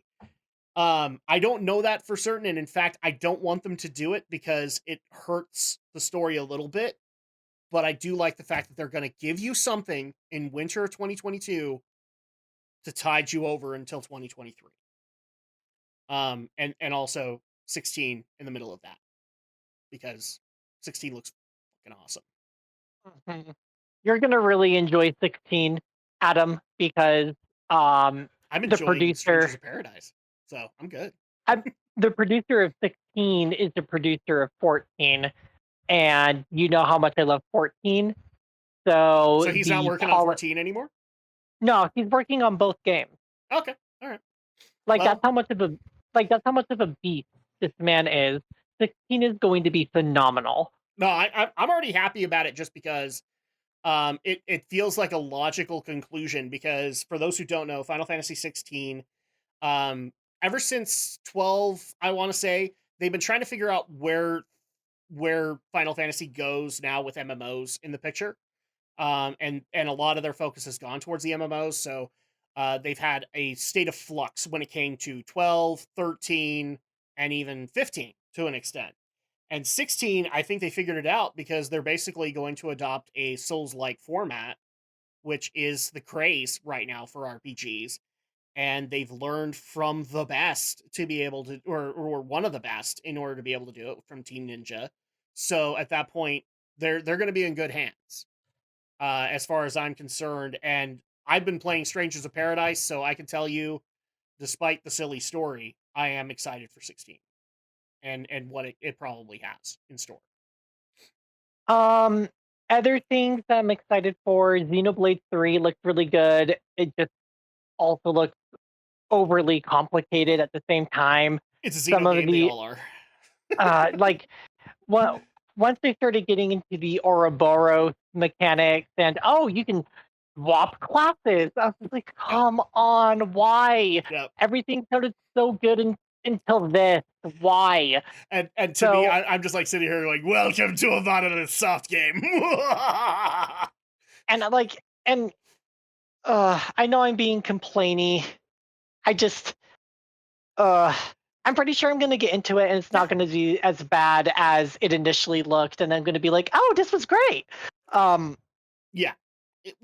There's a lot to be worried about in this, but I do think the Nintendo Direct that they did specifically about that addressed a lot of the story concerns, some of the gameplay concerns. I know that some of the gameplay, like people who love Xenoblade 1 or Xenoblade 2 for gameplay, are both legitimately concerned because they're trying to do something new and keep things fresh. And look, I'm a Monolith Soft fan. Alex can attest to this, but if I have to admit one thing, gameplay has never been their strong suit. They are great storytellers, but when it comes to like code and gameplay, they've always had a little bit of an issue. Yeah, one thing that turned up the complexity for me was, 7 party members, and I'm like, no, like, please no. Yeah, the fact, because they said that you're going to have them all on the field, right? Yeah, so I mean, there's like the 3 from the one faction, 3 from the other faction, and then there's allies that join you along the way, and then you just choose who you want number 7 to be, and that's the interchangeable party member. And I'm just like, how about no? That doesn't help with that is they also announced a DLC expansion where they're going to introduce hero characters. My guess is, from what I've been able to gather, it's probably going to be Shulk and Rex, or Shulk and Pyra. And so at that point, you have that into the mix. But we, unfortunately, like, a gameplay trailer can show you only so much. We won't know how it is until we actually get our hands on it. Well, that's the thing, and that's why I had said that once I'm playing, I'll probably months from now be like, oh yeah, it wasn't as complicated as I initially thought. It was actually really fluid. It worked great. Fantastic game. I just hope one of the so far one of the biggest things that it doesn't look like it's coming back is like that blade and driver mechanic where you had to level up your blades and Nope. Instead, they're bringing like, biomecha into the mix, and I'm so excited. I mean, as long as it's like, oh, you can't progress in this main story because your biomecha is not level 100 billion in this particular element. If I heard the like, screw gameplay you. right, it's basically going to make you godlike on the battlefield for a limited time. So at that point, like it's so to explain Oh, this the to Alex really the quick. Ouroboros. That's what you're talking about. Yeah, the Ouroboros. Oh, okay, yeah. To bring Alex up to speed, so like Brinton said, there are 3 characters, both from 2 separate factions. One is basically a representative of Xenoblade 1's world, and the other is a representative of Xenoblade 2's world coming together. And so at that point, what can happen is one character from each side, can merge together into an Ouroboros or a biomecha and basically lay waste to the battlefield. And from what I understand, you can't have more than one Ouroboros out on the battlefield at once, and they have time limits. So at that point, like if you still want to have the Ouroboroses out, you can nuke everything on there. You just have to time it out right. But it also plays into the fact that, Xenogears is what started this whole thing, and it started with fucking mecha. So yeah, it's definitely something I'm looking forward to. And it's going to be interesting because this is going to be the last Xenoblade game, because it's going to tie all of the games together, in essence. So, or not all of the Xeno games, but Xenoblade games together. How this country puts it, Xenoblade Chronicles, like this would be the end, and then the next Xeno game probably will be a whole new like addition to the franchise. Now, I will say this, Brinton. I was a little disappointed with the Xenoblade Direct, and it's only because there were rumors that came out hours before it was going to happen that Xenogears was going to be remade for Switch only. And I cried when that didn't get announced. Yeah, there was I feel like I do genuinely feel bad because a lot of these announcements that I do genuinely want to talk about that came out a month ago has just been completely like pushed out of my head thanks to the hellscape that June was for me. Yeah. But overall, I feel like there was a lot of I just feel like there wasn't really a whole lot of big announcements. I didn't even bother with any of the Nintendo stuff because it wasn't a proper direct. I'll tell you one thing that was a disappointment for Nintendo, and I hope I hope what I'm hearing right now is correct, that they are going to fix this, because they promised a Zelda event in June. And from what I understand, they're pushing it back to July. But they still need to do a Zelda event for Breath of the Wild 2. They've said that they would, even though it was delayed to 2023, and they haven't done it yet. So right. I get that. And I will admit that the mini direct that they did for third-party developers had some things that were interesting in there, but not a whole lot that brought me in. For example, people wanted to know my opinion on the Mega Man Battle Network collection that got announced. And you're talking to the wrong guy, because I'm not a big fan of the Battle Network series. For Alex, this would be the NT Warrior era of Mega Man. So like you would know the anime for that, but there were a bunch of RPG games based in that universe. And in essence, the plot of those games got used as plot for NT Warrior. So at that point, the fact that they're bringing those games back, I'm not. If anything, I'm actually surprised that they didn't do a Mega Man Legends collection before that, because that is highly asked for. I was hoping for some more Pokemon Scarlet and Violet information. That too. I know that we had recently gotten some information such as the legendary drops, some of the new Pokemon, the fact that the game is open world and non-linear and stuff like that. Yeah. However, I really was hoping for like stage 2 evolutions, Like, I don't know, just like And they the didn't give 'em. name of the region, No, maybe Nintendo a was pretty few more lackluster. Pokemon. Yeah, like everything was a little lackluster. Even Well, like so it I'll was just it go was ahead it was and it was disappointing. Like the yeah. month was very, very disappointing and underwhelming. I'm glad that we got some release dates on a lot of games like Pokemon, like God of War, um, and like release times like Final Fantasy 16, 7 Rebirth. Um, Because I'll tell you right here and now, 16 was probably one of the better trailers that came out of that whole thing. That and oh yes, I have to go over this because if I don't talk about it, then my wife will literally kill us. Which is the Resident Evil Village DLC that got announced, which retroactively will put Resident Evil Village in third person. So the thing that Alex has been begging for Resident Evil 7 and 8 is now going to be available in October, where you can play Resident Evil 8 in third person. So that'll be Yeah. that was a big announcement as far as I'm concerned. Resident Evil 4 remake, not as big of an announcement to me. I still think they should have done Code Veronica remastered first. I would give 8 a go in third person. Yeah. I cannot do first person scary games. However, I can do third person scary games. I'm still horrified, but I'll do it.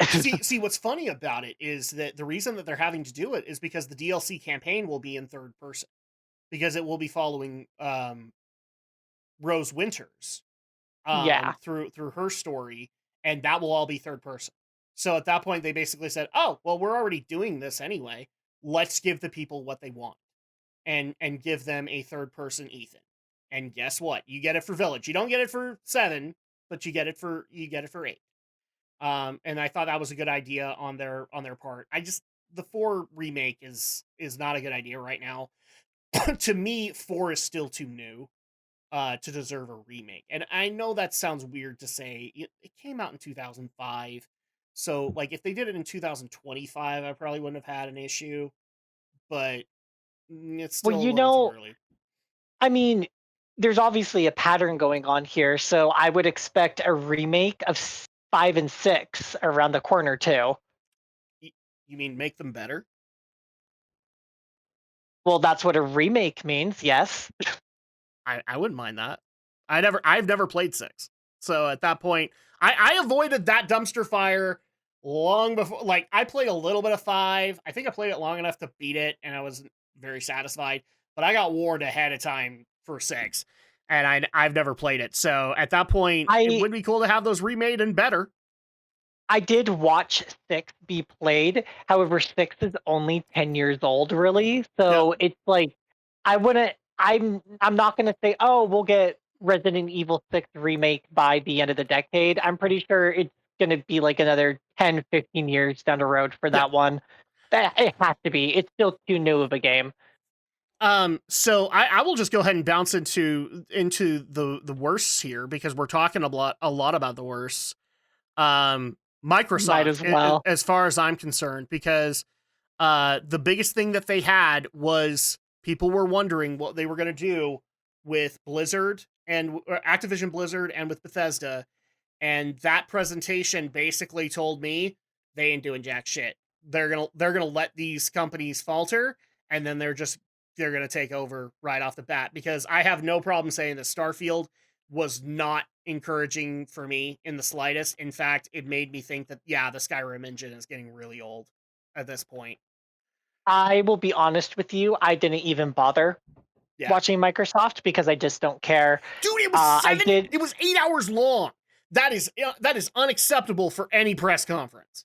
Yeah, that's like a full day of like work from start to finish if you don't take a lunch break. That is unacceptable, Microsoft. So I caught pieces here and there, but I'll say, as much as I am not a Bethesda fan, people keep on screaming, you need to check this out. I checked out Starfield, and all I thought was, wow, that Skyrim engine's getting pretty old.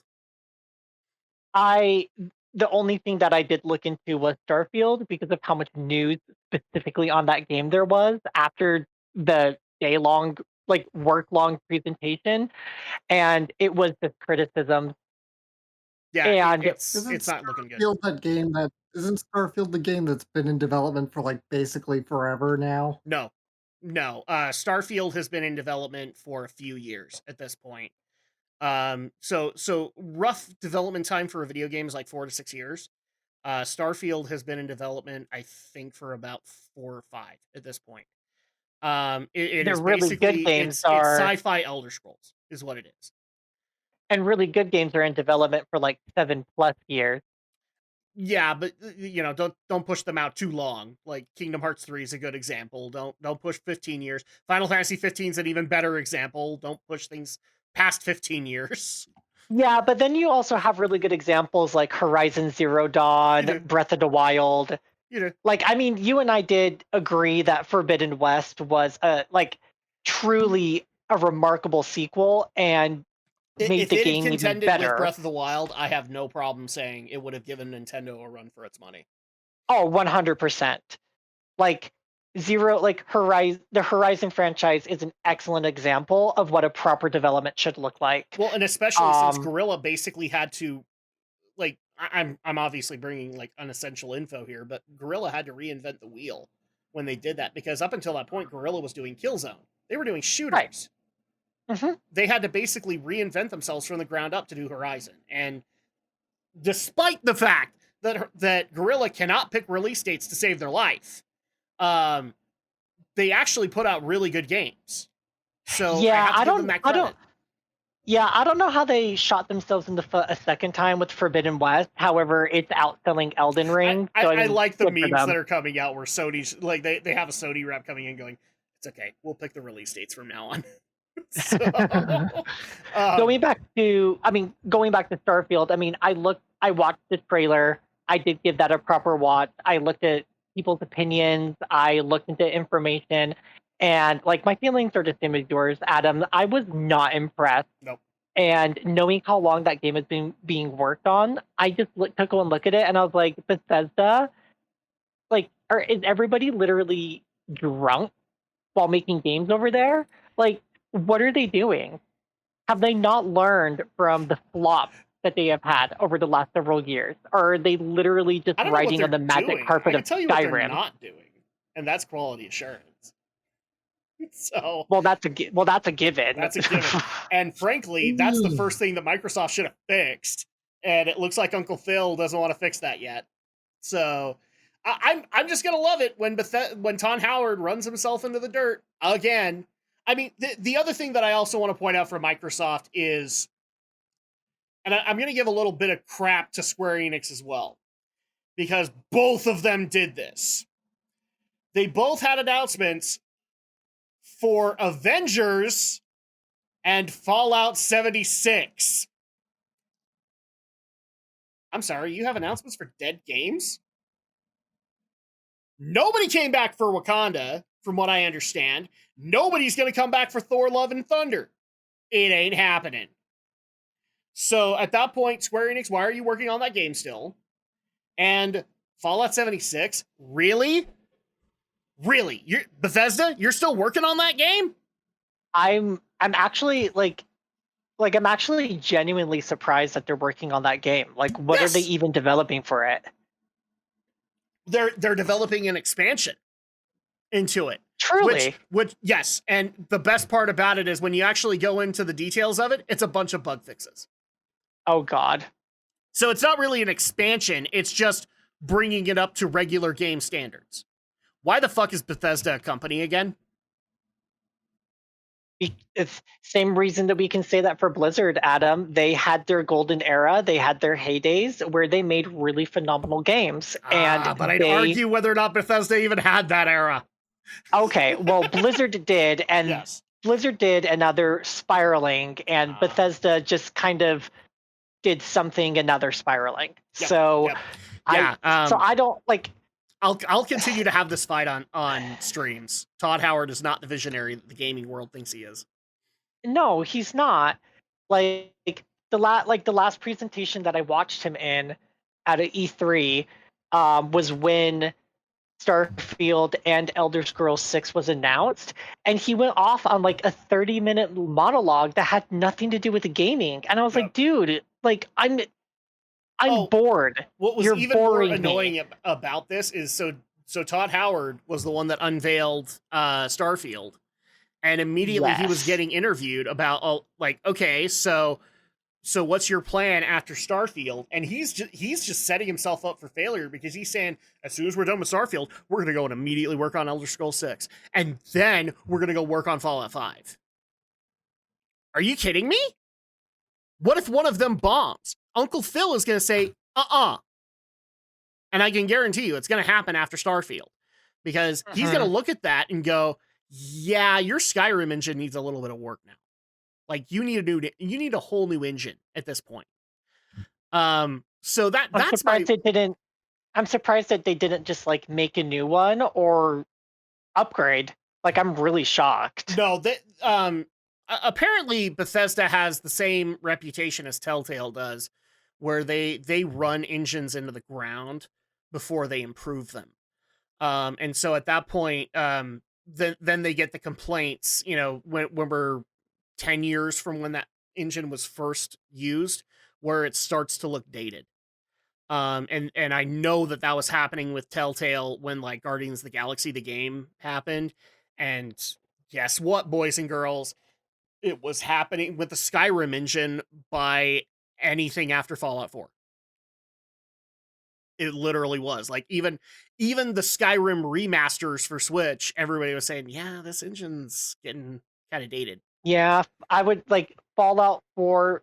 Fallout 4 was a very pretty looking game. However, I agree with you, Adam. After that, it's just kind of like, this isn't really this isn't really nice to look at, especially with like what other companies have done with game engines.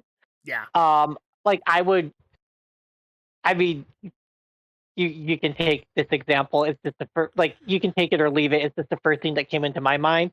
The Last of Us Part 2, like they made that on a PS4. Yep. And we saw Starfield, and that's going on on Xbox Series X. Exclusive. Exclusively. And it's like, I'm sorry, how can something from a previous generation look significantly better than and that engine was generation? And despite what people want to say, they want to point out to me, what's the word that we're using now? Crossplay. They wanted to point that out. That was Series X hardware that they were playing it on. Do you want to tell me that wasn't backwards compatible crap? Because I'm going to guarantee you that Skyrim engine looked pretty damn good when it was on 360. We're 2 generations past that now. Yeah, so. And there's and the thing is, there's enough suckers out there that will buy that $70 game or their $200 plus collector's editions, and I am just not one of those suckers. I am not playing. We're going to have a discussion about this too, because I'm officially fed up with the $100 collector's editions, especially with some of the fiascos that happened with Bethesda that landed them in this situation to begin with. So we'll probably be having a discussion on this. It's going to happen.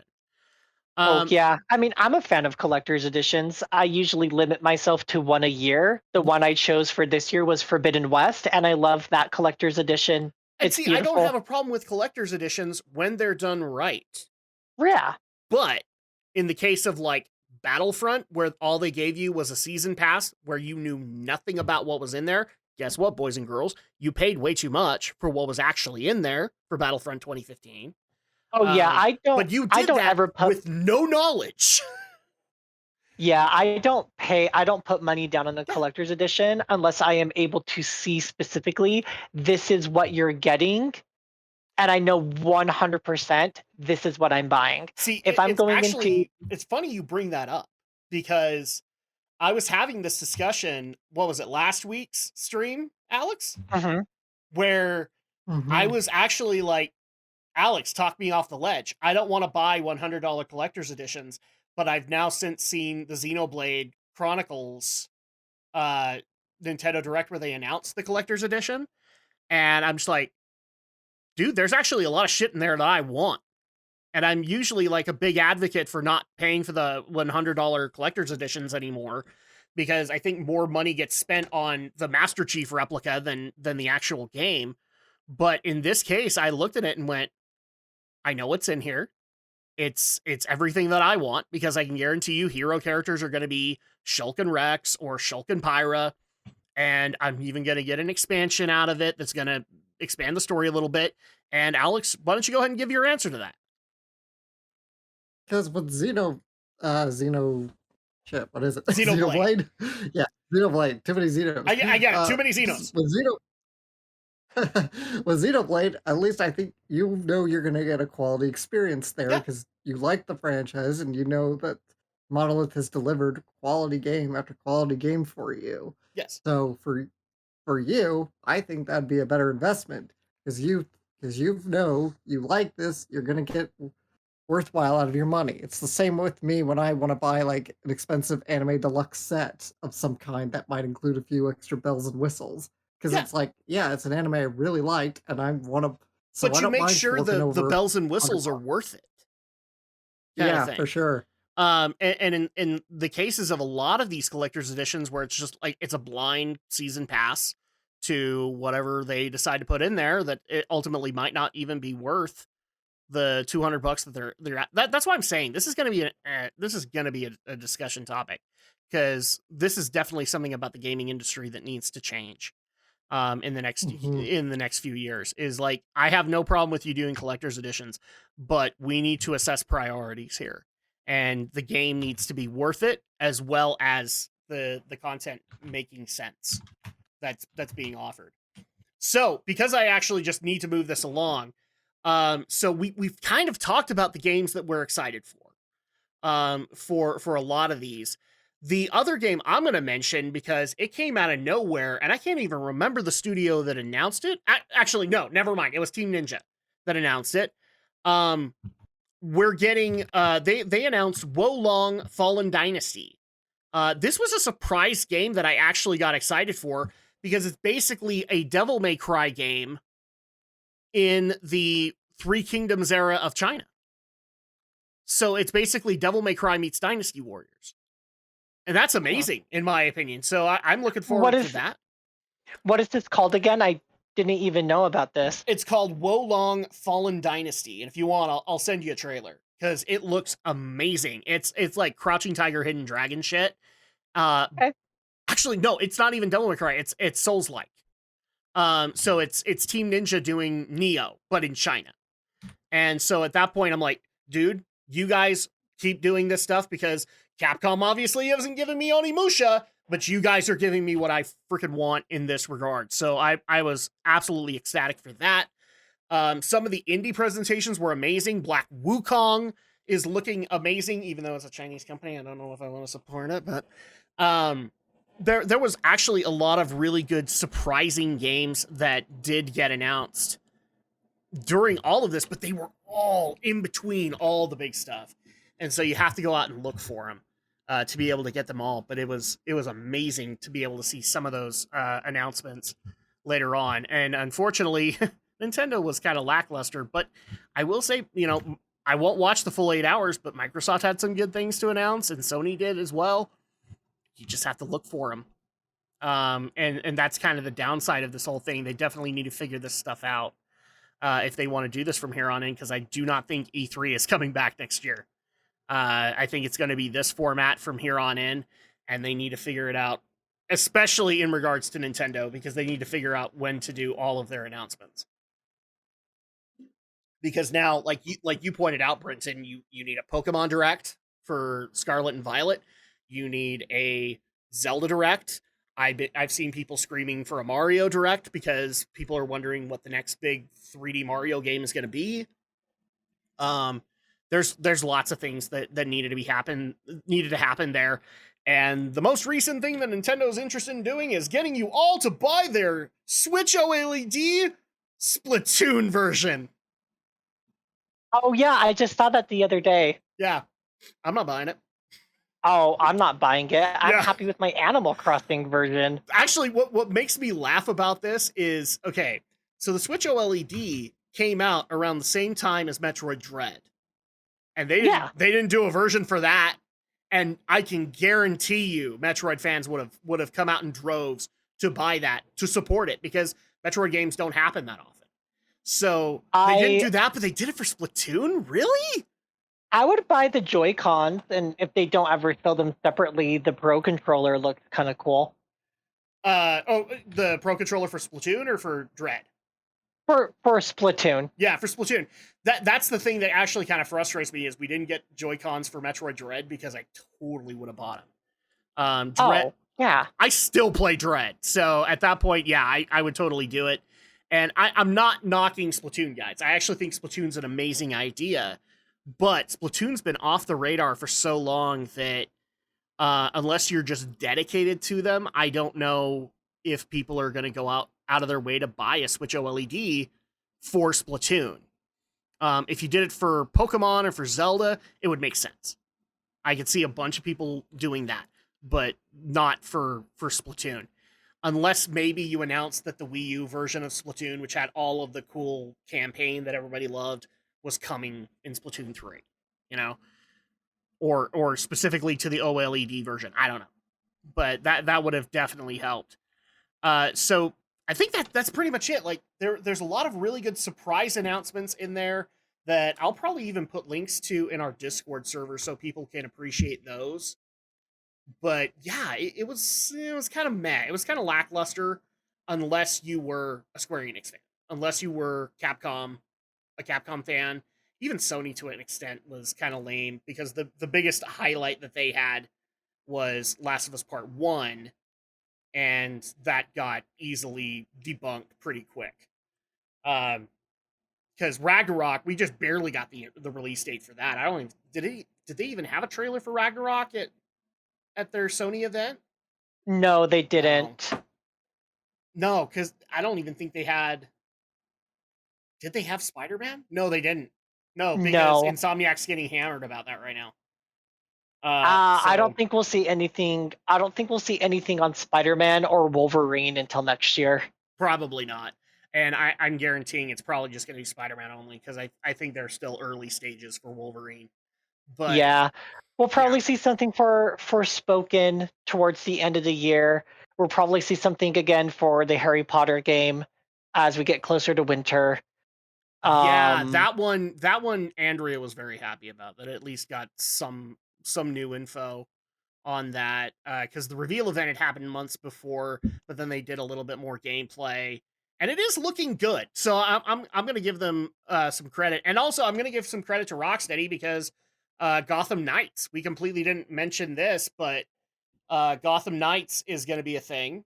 So that's going to be the next Arkham game until the Suicide Squad game, which I think is going to take over for Arkham.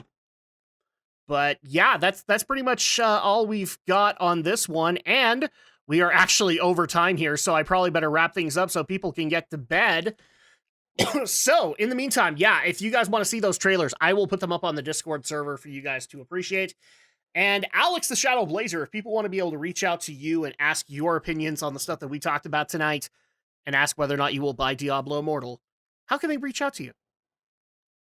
The answer is a sounding no on Diablo Immortal, but you can find me on YouTube. Shadow Blizzard 3000 is my channel, and I'm also, of course, very active on Discord.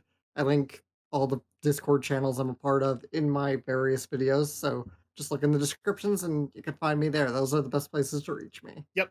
And in fact, just because I know some people are going to ask this finely detailed question, so I'll go ahead and do it. If you had $15,000, Alex, would you spend it on Diablo Immortal? No, I would not. All right. There you go. Now you have your answer. And Brinton Volley, how do people reach out to you aside from your personal secretary service? No, yes. Well, I need to obviously pay you. So I recently changed my handle on Twitter to reflect the name that I go by online. So I am now Tore30 on Twitter, which is CIATORE 30, or as y'all like to mainly do anyway, send all your stuff to Adam and I'll answer when I can. Especially since I have a feeling a lot of those people, we didn't talk about this, but we'll probably talk about it in the July wrap up. Elon Musk officially terminated the deal with Twitter. So I have a feeling Twitter's not going to be a thing in 6 months.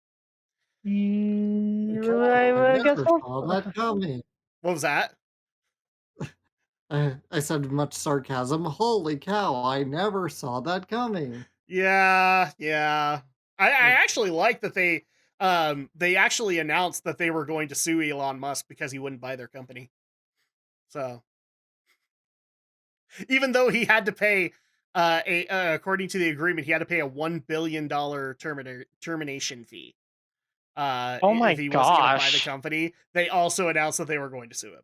So, I yay! see, sir. We're gonna have so much drama in July to talk about with that. But yeah, thank you guys so much for being able to join us. If you guys want to be able to continue to support the podcast, the first thing that we ask you guys do is support the RSS feed, which is geekynro.libsyn.com.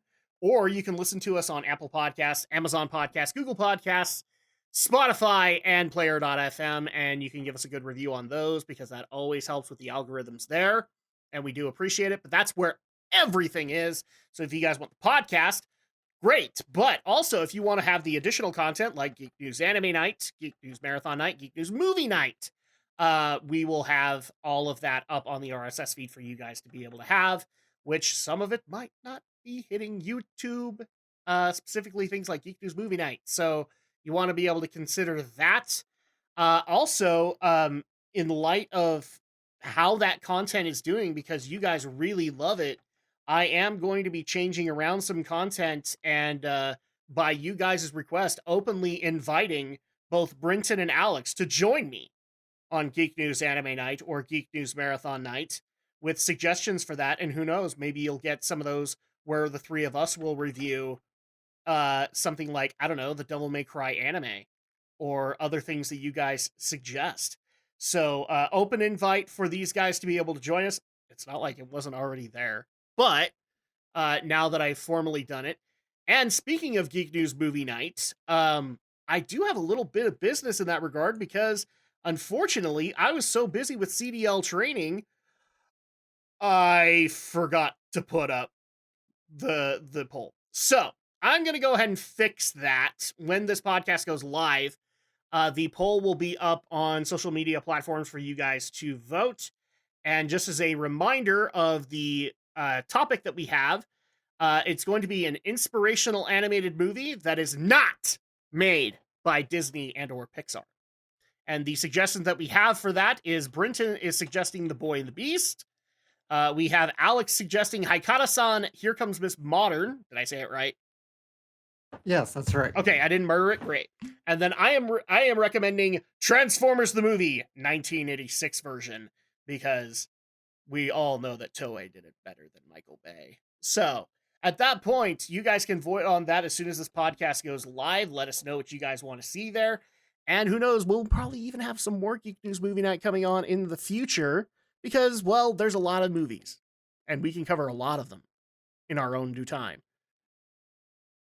Not only that, but I'm also happy to announce that we might also be taking on a suggestion from you guys.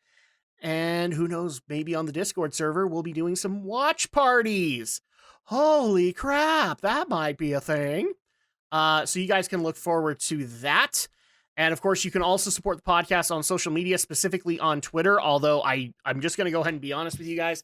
I don't know how long that's going to stay because now that Twitter has basically been disowned by Papa Elon, or as other people like to call him, Space Daddy, I don't think it's going to be around that long, and therefore I might be a rat leading a sinking ship. So if I have additional social media, I will let you guys know when it comes. But in the meantime, you can go to Geeky NRO at Twitter, or at Geeky NRO on Twitter, and be able to get updates there on streams and other things going on. But that's going to go ahead and do it for us this evening. Thank you so much to Alex and Brinton for joining me for a wrap-up of the month of June. And we will be getting together once again for a wrap-up of the month of July and next time. So until then, for myself, for Alex, and for Brinton, we will see you guys next time.